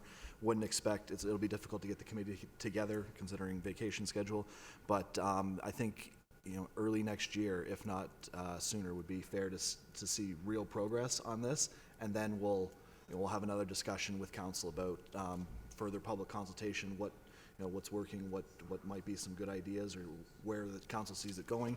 So I think early next year is fair to say that you'll see real progress. Thank you. And I think I read in the report that public consultation or extensive public consultation. Could I just go back to page 3? I'm not sure why this about provincial electoral boundaries is even in this report. How would that relate to a municipal review that's talking about a ward system or at large? Councillor Gardner, can I ask you to take that offline with Mr. Durand and have it sounds like it's a much no, I think question. I think it's important, and I don't have to have the answer tonight, but it's a prominent part of our report, and I would like to know why it's here, because to me it doesn't speak at all to what we're talking about. So I could have the answer next week, but I think it should be at the table. Thank you. That's fine, thank you. Council, just as a reminder, as stated in the conclusion, adopting the recommendations tonight does not constitute a switch to the ward system. It just initiates the process to review the system. Yeah. Having said that, I'll call the vote. All those in favor of the main motion as amended? Opposed? Motion carries. Next up is R2, the capital close report as of December 31st, 2018. Can I get a motion to put the motion on the floor? Councillor Humphreys, Councillor Gilliland, Councillor Gallo. With your indulgence, council or committee, I'd like to refer this to the Finance Advisory Committee. I have many questions on many of the items that I think I'd like to spend some extra time on. That does not preclude it coming back to council for, I guess, a final review. But there are a lot of questions, and I think that's the venue that I think would be most appropriate to get those answers. So, do I have I'd a like to seconder move for that. Councillor Gallo's motion to refer to FAC? Councillor Humphreys? Any questions on the motion to refer? Councillor Gardner. Well, I would like to give my reasons for why I think it's a good idea. Is this the appropriate time? Is this the appropriate time To to give refer my to reasons FAC? why I think it's I found this report. I think I found this report disturbing. The estimating is way off in many cases. The explanations are they're incomplete. The reasoning behind some of these things is it's to me strange, and I'm really glad it's going to FAC because I had many questions on it, and I think it's more appropriate to have FAC look at this, try and make it clearer for council and the public, and then come back to council. Any further questions? Seeing none, I'll call the vote to refer to the Finance Advisory Committee. All those in favor? Carried. Next up is R3, the Animal Service Bylaw. Can I get a mover to put it on the floor? Councillor Gilliland, Mayor Maracas. Any speakers to this motion? Councillor Gilliland? Thank you, through Mr. Chair. I just want to say thank you so much for all the hard work that you guys have done through East Gwillimbury and was it Whitchurch, Stouffville, or Newmarket, and amalgamating your services and bringing this forward.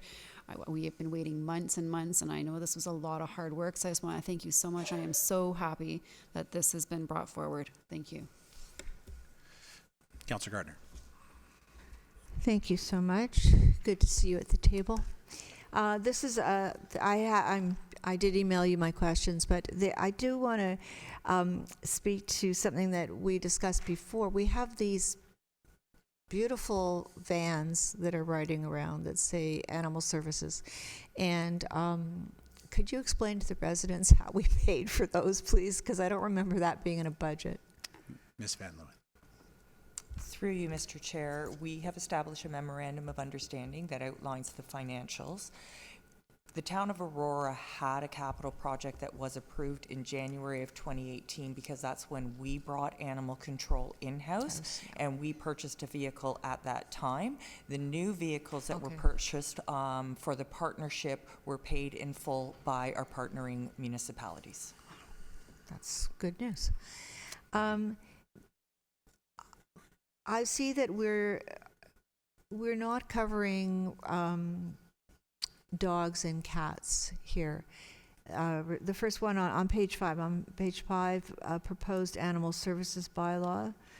The current one does have a section that covers standards of care, and the new one is not going to, I assume, because the responsibility is under provincial law.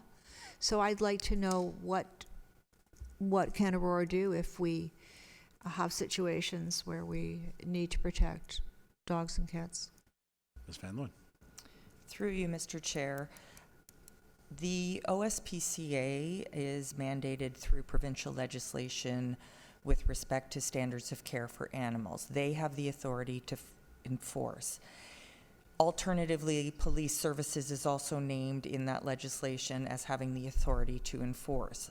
Unfortunately, we do not, municipalities do not have the authority under the Municipal Act to deal with standards of care for animals. We have only the authority to deal with public safety. The OSPCA has announced that they will no longer enforce animal cruelty laws, and there have been conversations with the ministry. There is a working group with representatives from OMAFRA, Farmers Association, various shelters.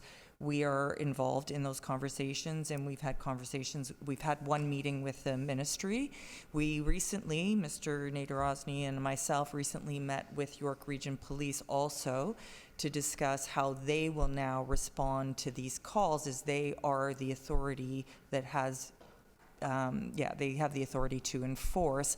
However, they have concerns given resources, training, this the speciality of this skill and expertise and knowledge. So those we're currently in a transitional period where we really are uncertain how the province will respond to the OSPCA's announcement. But we've established some working groups and partners, and we are moving forward, hoping that legislation will change, but we don't know what that looks like at this point. So, Councillor Gardner, anything? thank you. A follow-up. If I can just be clear in what you're saying. So if a counselor gets a call from a resident and says their neighbor is mistreating their dog or their cat, we have to refer this to the police? Ms. Van Leeuwen? Through you, Mr. Chair. So our approach is that we will attend the property from a pet licensing point of view, and we will make observations or try to see whether or not there's a cruelty issue. If there is, we will call York Region Police to assist us in attending that property and laying any charges or taking any action necessary to protect the animal. Thank you, Ms. Van Leeuwen. Thank you. And I see also that we have in our current bylaw protective care included eviction. So this is no longer, I'm assuming it always was under the jurisdiction of the Landlord and Tenant Act? Ms. Van Leeuwen? Through you, Mr. Chair, that's correct. So we, again, don't have the jurisdiction. But it was included in our old bylaw, so what did we do? Ms. Van Leeuwen? Through you, Mr. Chair, I don't recall ever having to deal with that issue with respect to an eviction in the town. Thank you. Thank you. Having two children who worked for an SPCA, I'm very disappointed that we, as I can see you are, that we don't have the opportunity to better protect dogs and cats, as they are sentient beings and they deserve protection. Councillor Kim? Thank you, Mr. Chair. Through you, Mr. Chair, to Ms. Van Leeuwen. So the proposed animal services bylaw includes an added requirement of pet retail stores to be licensed and to work with local municipal shelters, rescue groups, and humane societies. How have they responded to that extra requirement, and what financial burden are they looking at, if at all? Ms. Van Leeuwen? Through you, Mr. Chair, we work with a number of pet stores, and like Wren's Pet Stores or I think it's Pet Value, they have adoption centers in the pet stores, and they are working with our shelter to assist in the adoption of cats, for example.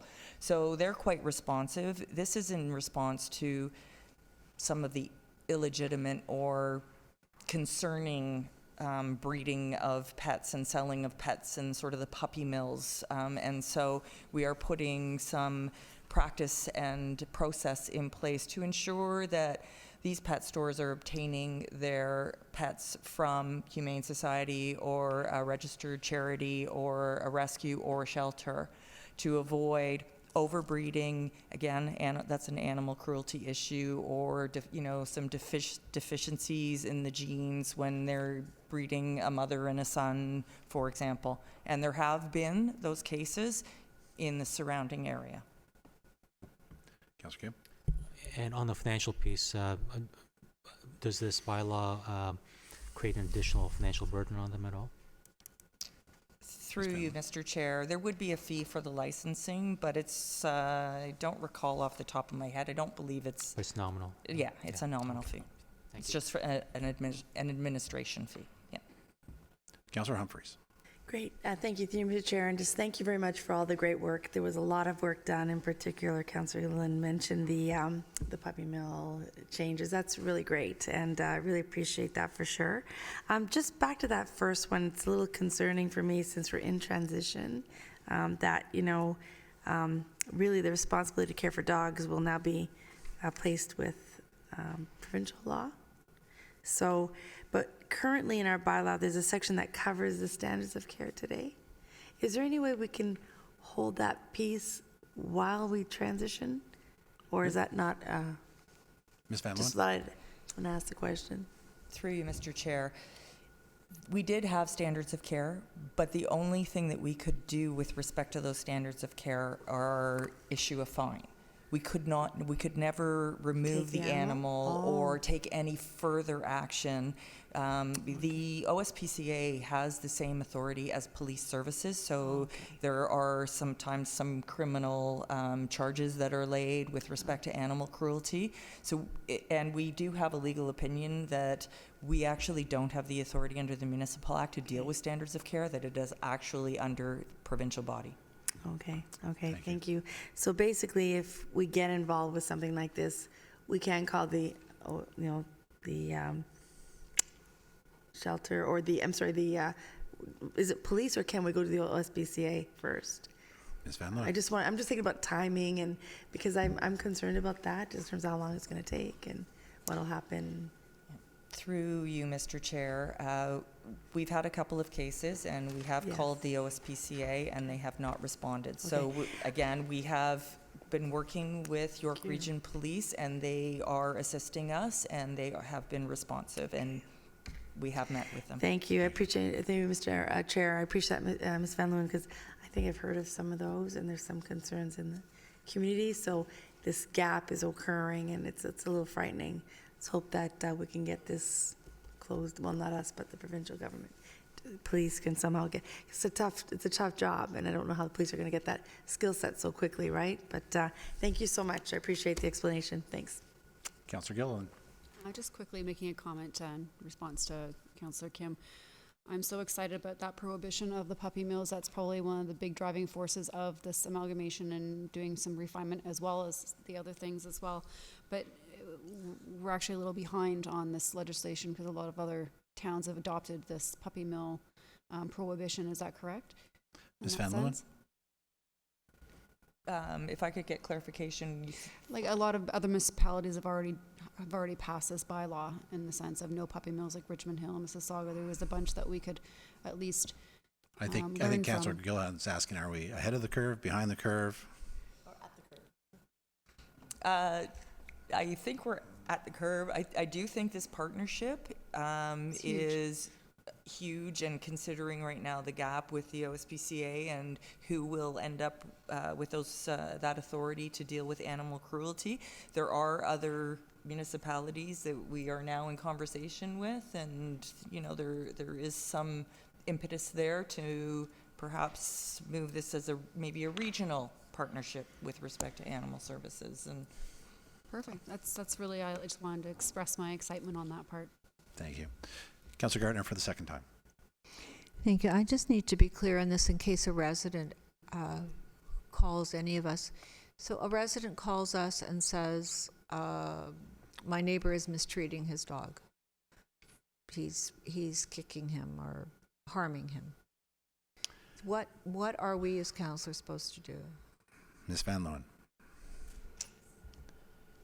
through you, Mr. Chair, the OSPCA has agreed to continue until the end of June. That's what they have agreed to do. Whether or not they will respond is uncertain. They could call us again. We will attend the property to make some observations and determine whether or not there is cruelty. If we can determine there is cruelty, we will contact YRP, who will attend with us and take any necessary action. So, like I said, right now it's a little bit of an unknown. Although OSPCA is mandated through legislation to take action, it's an unknown as to whether they will. Thank you. Councillor Carter. Okay, I think I will take this offline so that I can have an answer for the residents for next week. Thank you. Any further questions? Seeing none, all those in favor? Opposed? Carries. Next up, the expansion for the Aurora Sports Hall of Fame. Can I get somebody to move the staff recommendation? Councillor Humphreys, seconded by Mayor Maracas. Any speakers to this? Seeing none? Oh, Councillor Gartner. Thank you. Through to Ms. McDougall. Ms. McDougall, on page 3 it says redesign entrance changes the number of advertising panels, yet increases the opportunity for sponsorship revenue. And there is a picture that shows the entrance hall, and it shows quite a big opportunity for advertisement. So is that what you mean? Ms. McDougall? Through you, Mr. Chair. With regards to the advertising, if you compare panels from page, I don't have that in front of me. The first image in the attachment of the slide shows the existing look and feel with the green wall and all the advertising with the vending machines in the middle. 2 pages down from that, the imagery is showing you a future look of what we're proposing. So the advertising on the right-hand side of that future look is how we can maintain some advertisement for the town, as well as a sponsorship opportunity for the wall. So the panels, the balancing out of what the town's revenue is can come from 2 sources instead of just simply advertising revenue. Thank you. I mean, I like the look of that.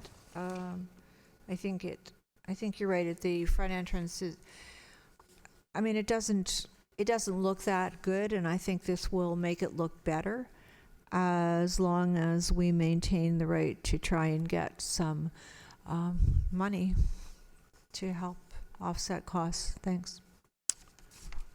Thank you, Councillor Gardner. Seeing nothing further, I'll call the vote. All those in favor? Opposed? Carried. Next up, the Pine Tree Potters lease extension. Can I get somebody to move the motion? Mayor Maracas, Councillor Gallo. Any speakers to this item? Seeing none, all in favor? Oh, Councillor Gardner again. Could you just clarify, so we're giving I'm in favor of this, we're giving a 3-year lease, there's a 6 months notice period. Does that mean at any point during the lease we could give a 6-month notice period? Ms. McDougall, Mr. Nadarozny is going to weigh in on this one. Thank you. To you, Mr. Chair. Yes, that is correct. The situation was that their lease has expired, and it automatically would have been renewed for 1 year, and so that was our intention, given all of the stuff that's going on with Library Square. The board would like to know that, at least from a board perspective, that we can establish a relationship for up to 3 years, but they understand that, given all that's going on, that at any point in the 3 years, 6 months' notice could be given that we are going to make a change. So, thank you. I just needed clarification on that. Thank you. Councillor Kim. Thank you, Mr. Chairman Thompson. Through you to Mr. Nadarozny, was there any discussions with the library board with regards to any potential optional uses that they may have considered? Mr. Nadarozny? I'm sorry, any potential?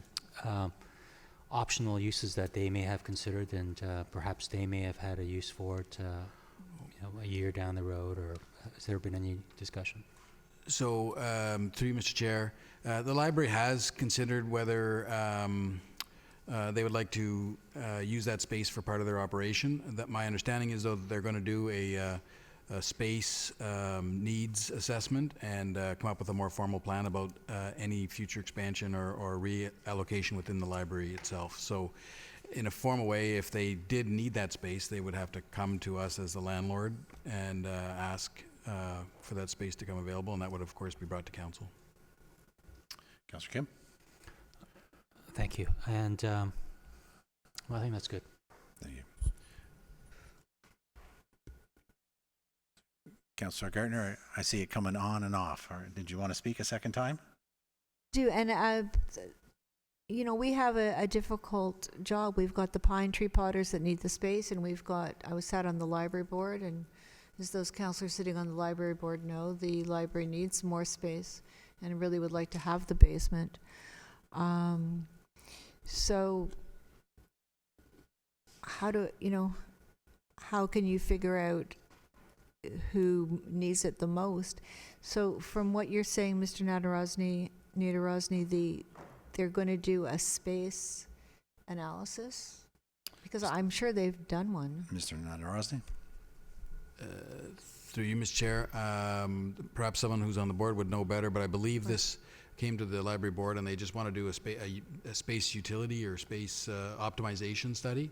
There are a number of the areas where they think they can use the space more effectively for the delivery of library services and also accommodate the growth that they see coming. So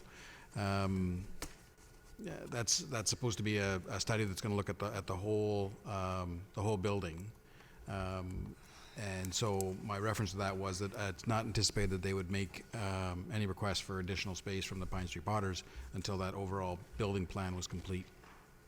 Thank Councillor you. Gardner. So as a follow-up to those on the board, which would be Councillor Kim and Councillor Humphreys. Councillor Humphreys.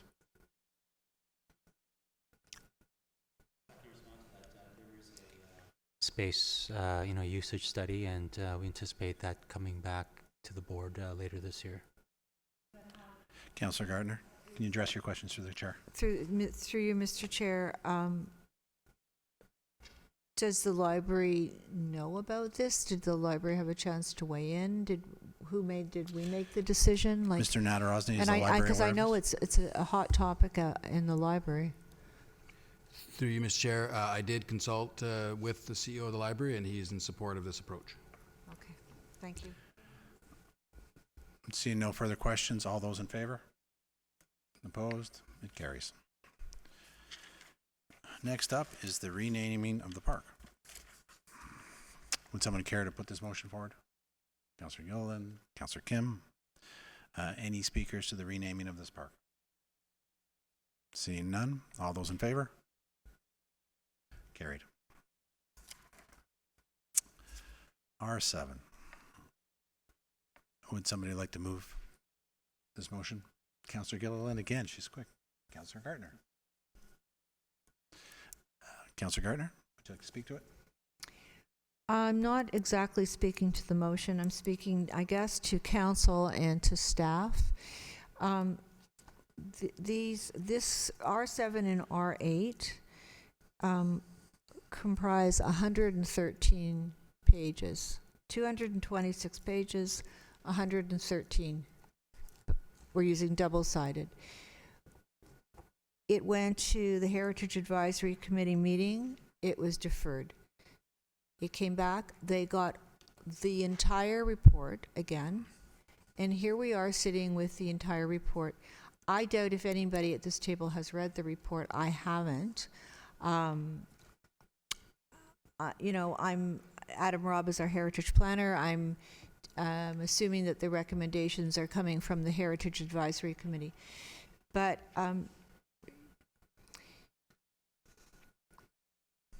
we as a council, and please, sometimes you think that I'm just perhaps being petty or whatever about trying to protect the environment.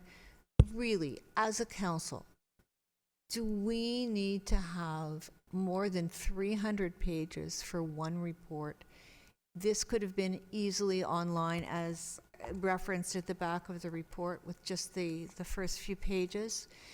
The Heritage Advisory Committee, and I know that our council secretary tried to address this. We're all adults. Could the Heritage Committee not have brought a report from 1 month to the other instead of having it all printed out again? And I don't know, Mr. Nadarozny, I'm going to ask you to take care of this. We need to stop being wasteful. We've got to move away from that culture. And we should be setting an example. And I hope I don't have to make a motion to make this happen. Thank you, Councillor Gardner. I'm No, sure, I I'm need sure to make a motion to make this happen, or is this just going to be taken care of? Well, Councillor Gardner, wouldn't be appropriate at this time to make a motion with regards to I what understand. If you want to do it under new business, No, that's I fine. want to know if this is being taken seriously, or do I need to make an actual motion? Mr. Durand, since you manage the council agendas as well as the council reports, Do you understand Councillor Cartner's concern about the waste of paper and trying to digitize some of these reports? Will you take it under advisement?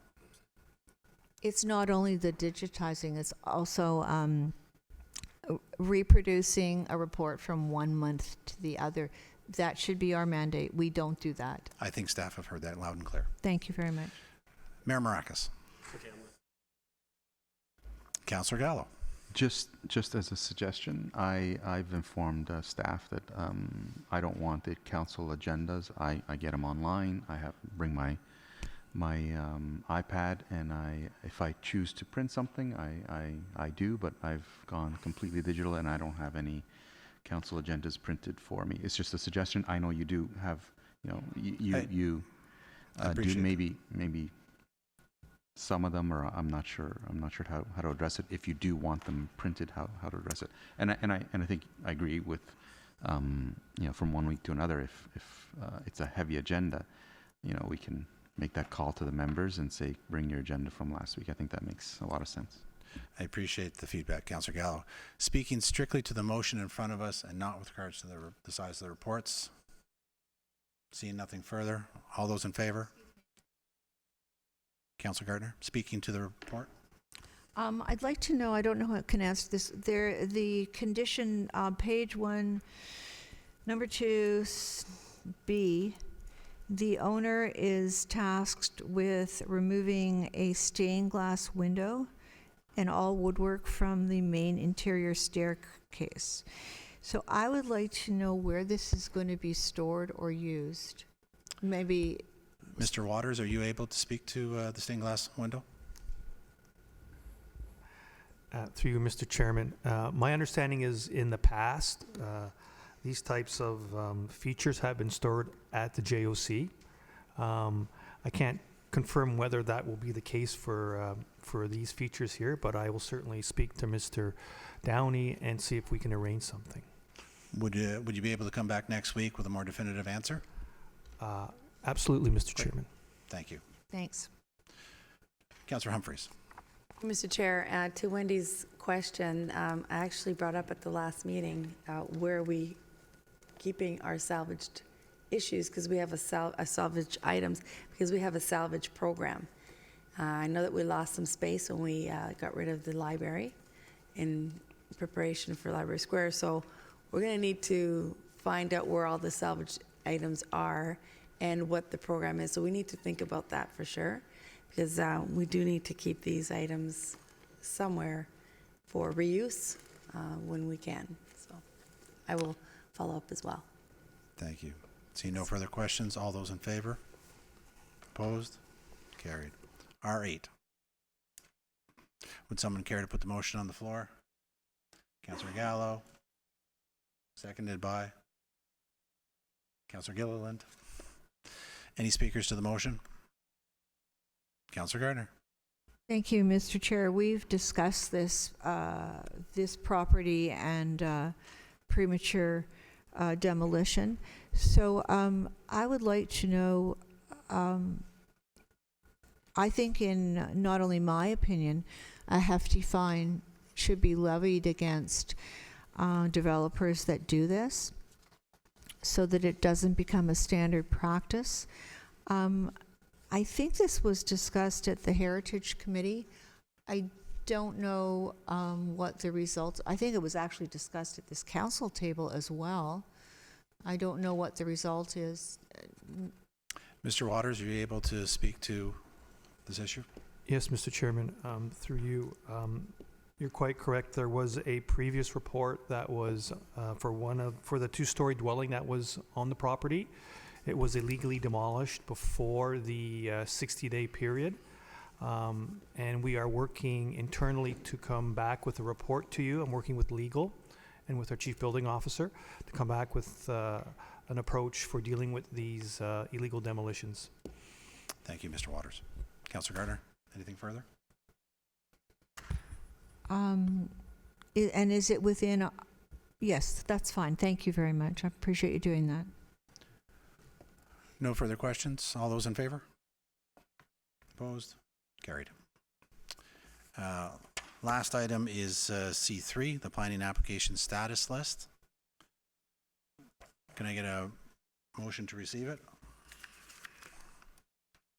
Mayor Marakis, Councillor Kim. I believe Councillor Gardner, you had some questions with regards to the item? Mr. Waters has the ones that I requested. I believe the first one is number 18. Would be on page 9.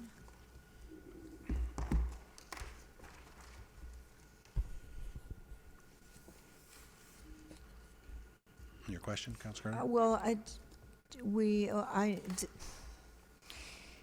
we have discussed this at the table before, and I think Mr. Mayor also knows, when we do a conversion from, employment land to residential, like, we have a policy, as does the region, that says we're not supposed to do that unless we follow a certain process. So I just wanted to know what the process was. Mr. Waters. Through you, Mr. Chairman, the councillor's quite correct. These lands are subject to an employment conversion. The applicant has made a request to the region of York to be included as part of the MCR. They've also made the request to us. They've submitted this application, but we have not circulated it because it is subject to an employment land conversion. Councillor Gardner, I believe it has been raised many times at this table with regards to this item.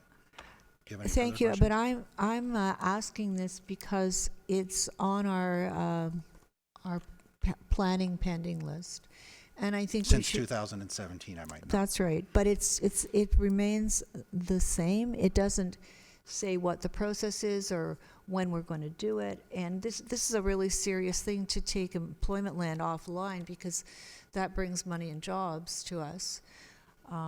We know residential doesn't pay for itself, so it keeps appearing, and yet we don't get any more information on it. So, Mr. Waters.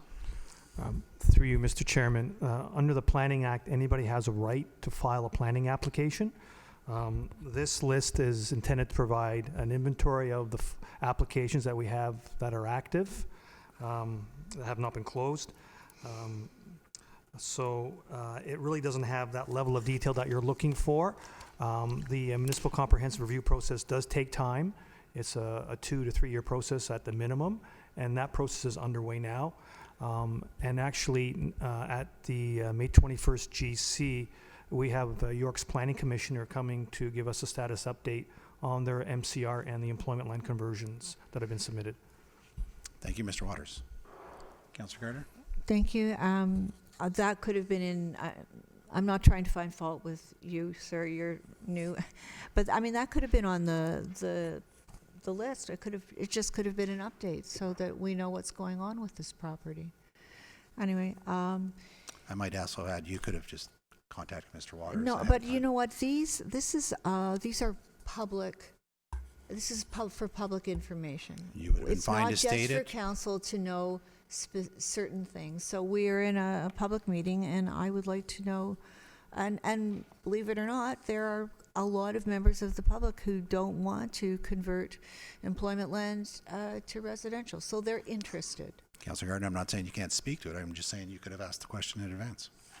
I already knew the answer in advance, but it's a public question and a public answer. Thank you. Number 34 on page 16.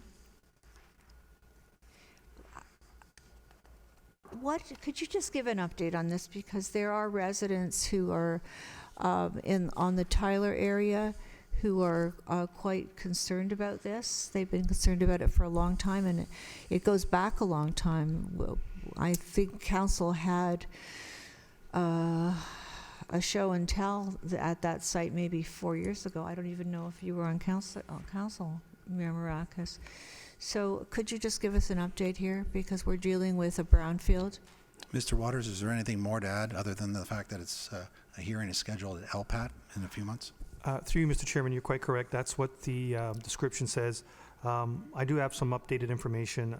The ministry is still reviewing the risk assessment. They're into a phase 3 of the risk assessment. They're looking at sort of a combined approach to dealing with the contaminant. It's not a full removal of the soil. What we've been advised from the ministry is that they need about 22 weeks to review the submission from the applicant. The next pre-hearing conference is scheduled from the OMB, or now called LPAT, is for August 2019. Thank you, Mr. Waters. Councillor Gardner.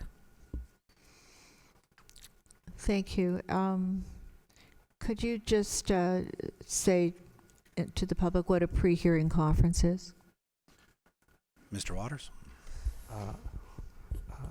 Through Mr. Chairman, the pre-hearing conference, I'm speaking generically because I'm not familiar with the file completely, is that would be a hearing that would be open to the public, that would be run by the Ontario Municipal Board. They would assign a member, and depending on what stage they're at, there could be a number of pre-hearing conferences before the hearing is actually set. So typically they deal with procedural matters, identify the parties and participants, and then determine sort of what the next steps are. Thank you, Mr. Waters. Councillor Gardner. Thank you. So through you, Mr. Chair, so this doesn't sound like a process that's open to the public. It sounds like more of a logistical process. Mr. Waters, I think you said it is open to the public. And thank you. Thank you, I missed that. The next one is 44.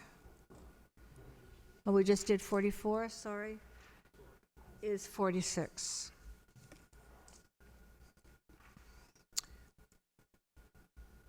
And your question? It doesn't make sense to me.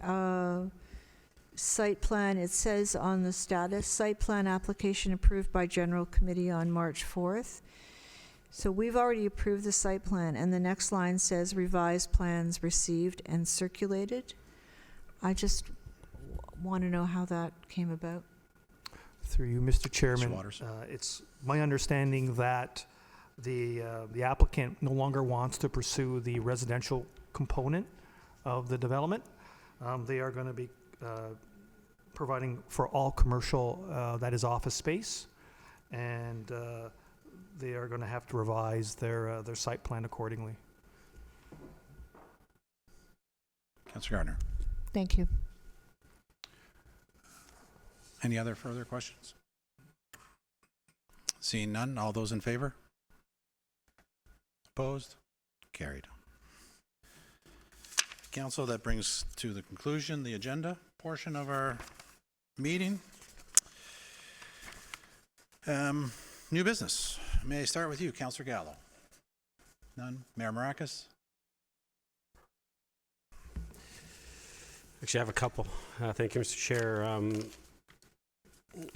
I guess Ms. Van Leeuwen, through you, Ms. Van Leeuwen. Ms. Van Leeuwen, is there any reason why town staff bylaw would, and I'm presuming it's not them, would be measuring from someone's front door down to their yard? Ms. Van Leeuwen. A resident has pictures, through their ring that someone's measuring from their front door. They have, and I'll show you the pictures, but is there any reason why we would be doing that? Through you, Mr. Chair, not that I'm aware of, but if you want to share Okay. the pictures, then I We'll can further try to look figure into that one out. matter. Yes. I appreciate that. And then through you, Mr. Chair, to, I guess, Ms. McDougall's not here. Maybe to Mr. Downey.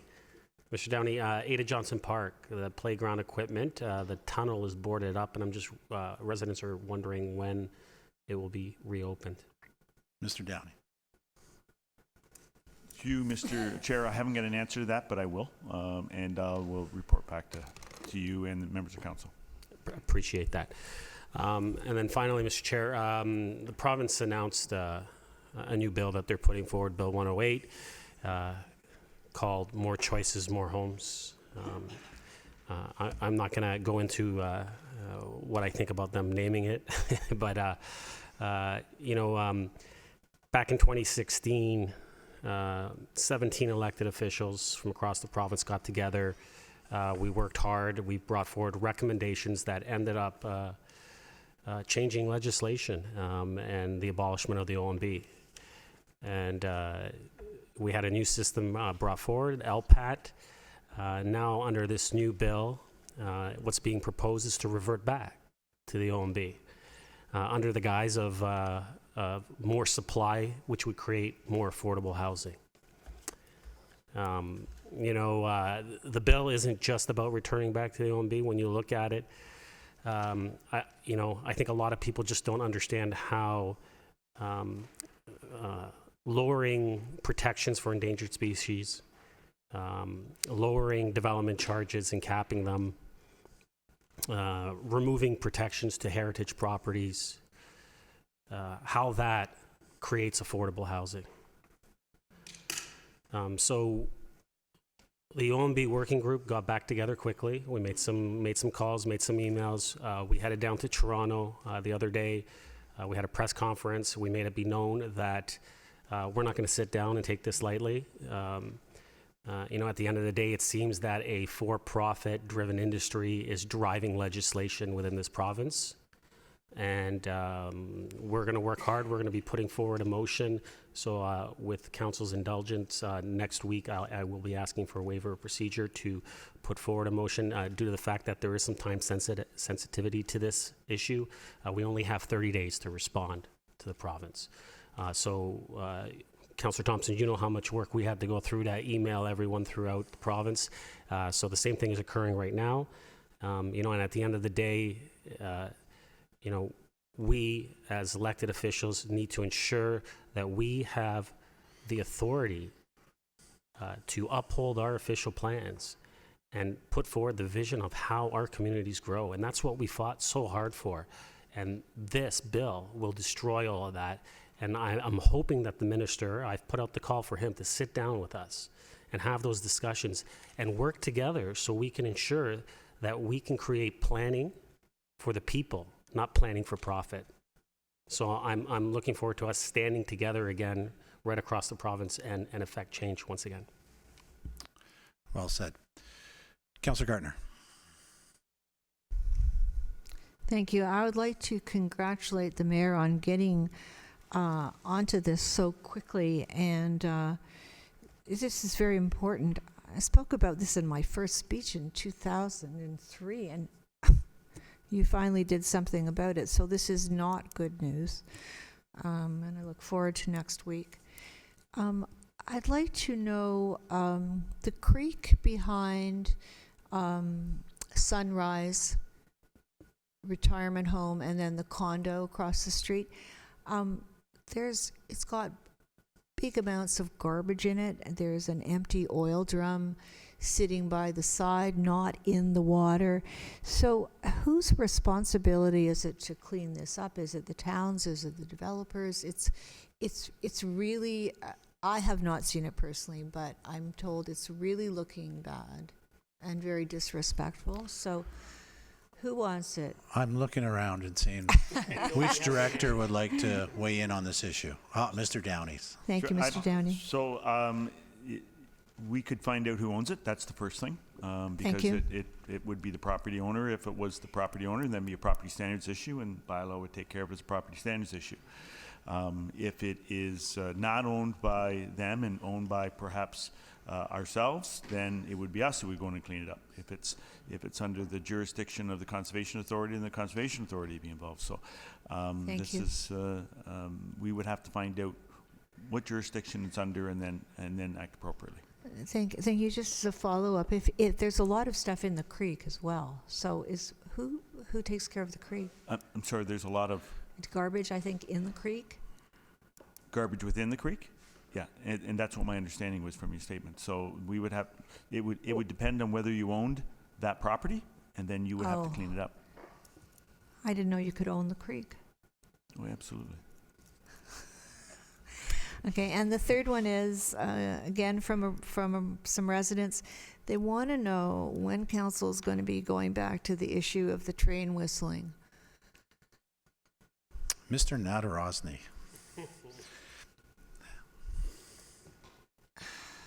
Through Mr. Chair, I'll have to get back to that. I'm not sure where that file is.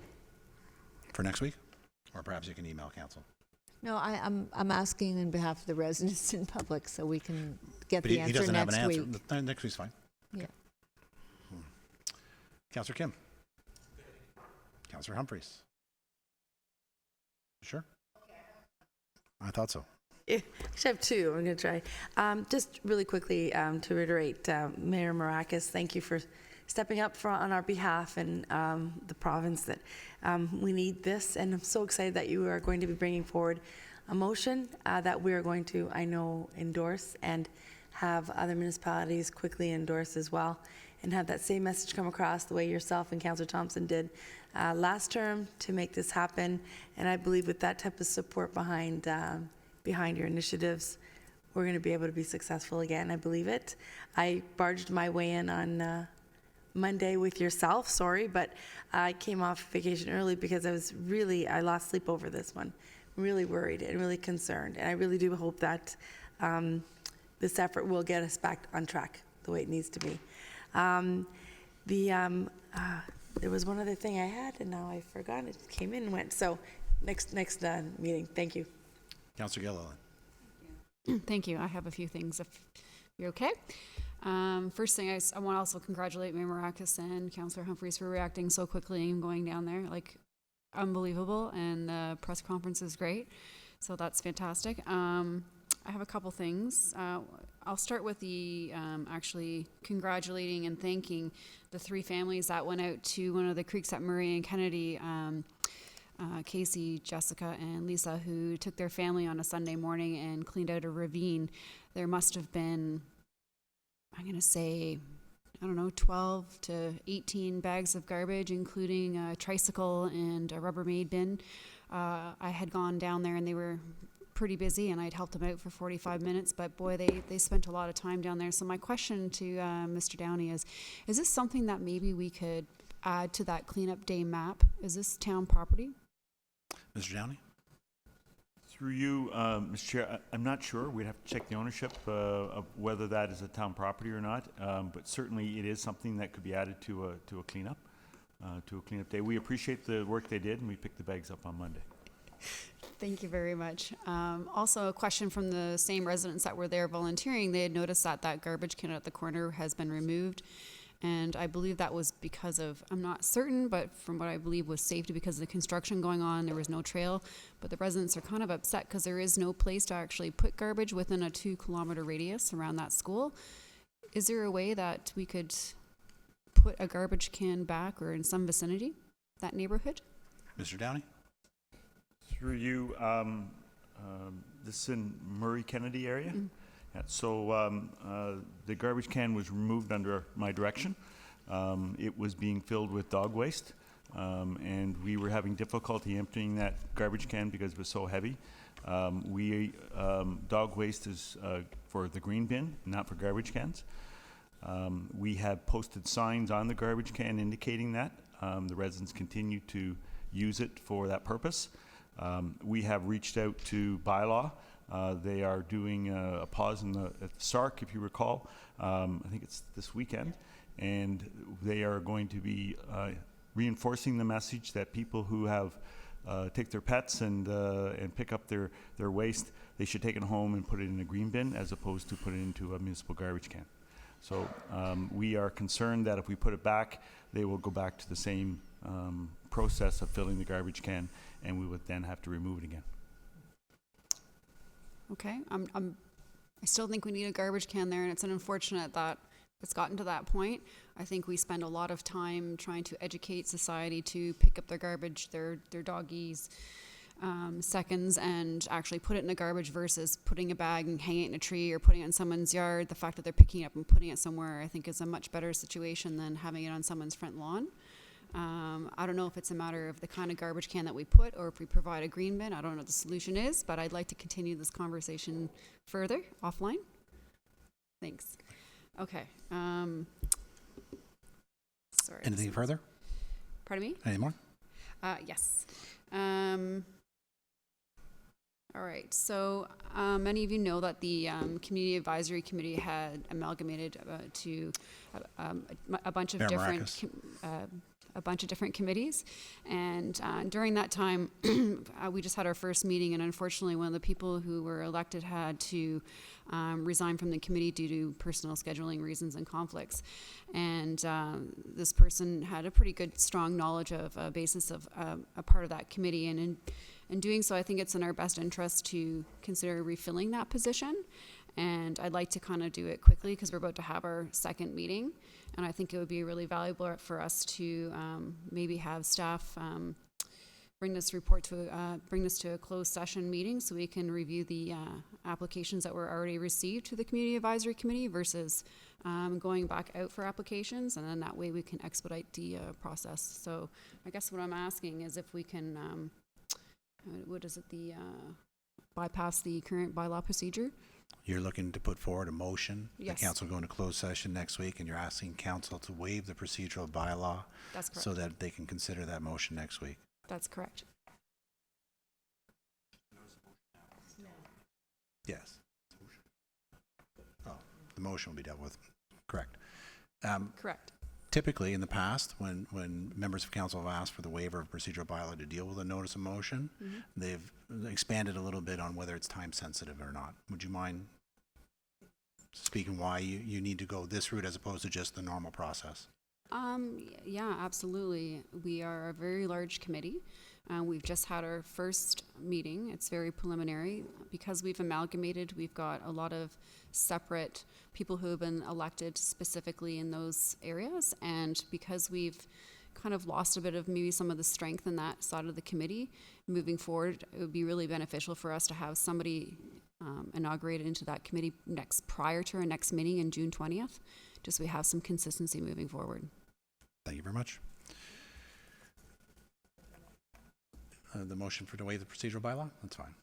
Moved by Councillor Gilliland, should have had seconded my by glasses Councillor on. I need Humphreys. that. It's Sorry. non-debatable.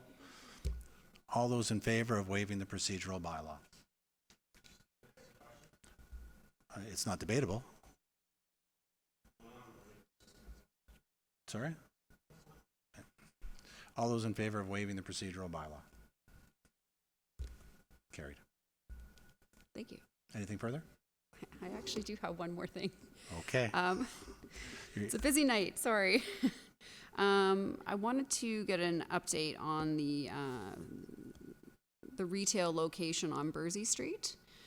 There was a lease there that had expired and there's some non-compliance issues, and the residents of Town Park area were interested on an update of the vendor who produces medical marijuana on Bursey, Mr. Natarasi.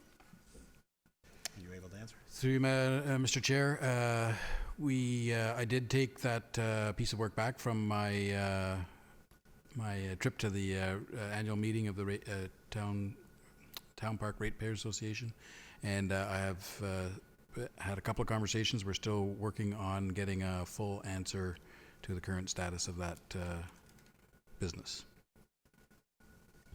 Do you have an ETA or an estimated time of an answer that you might have for the residents? Mr. Natarasi? Well, I've committed to a number of residents to getting an answer as soon as possible, so I am working towards trying to get that done, but there's a number of moving parts on that particular file, so, and the last of which will be us making a final determination how we want to proceed if indeed there's an option for the town to take action on their own. So that's what I'm working out. I can't give you a more definitive date because I don't want to create a date and then miss that date. So as soon as I have some sense of timing, I will certainly let the residents that I've committed to and council know. So would it be fair to say like within the next couple months, or like it's not something that's like a year? I just feel like they've been pursuing this for a long time, and they want to have some sense of I guess see the end of the light, as they say. Through you, Mr. Chair, I would expect at least to have an update within weeks, not months. Thank you. That's all. Thank you. And Councillor Gilliland, as a courtesy to your colleagues, I think if you could circulate that notice of motion that you intend to put forward next week as soon as possible, that would be great. Thanks. Seeing nothing further, can I get a motion to adjourn? Councillor Gallo, Councillor Kim, all those in favor? Meeting's adjourned. Thank you, everyone.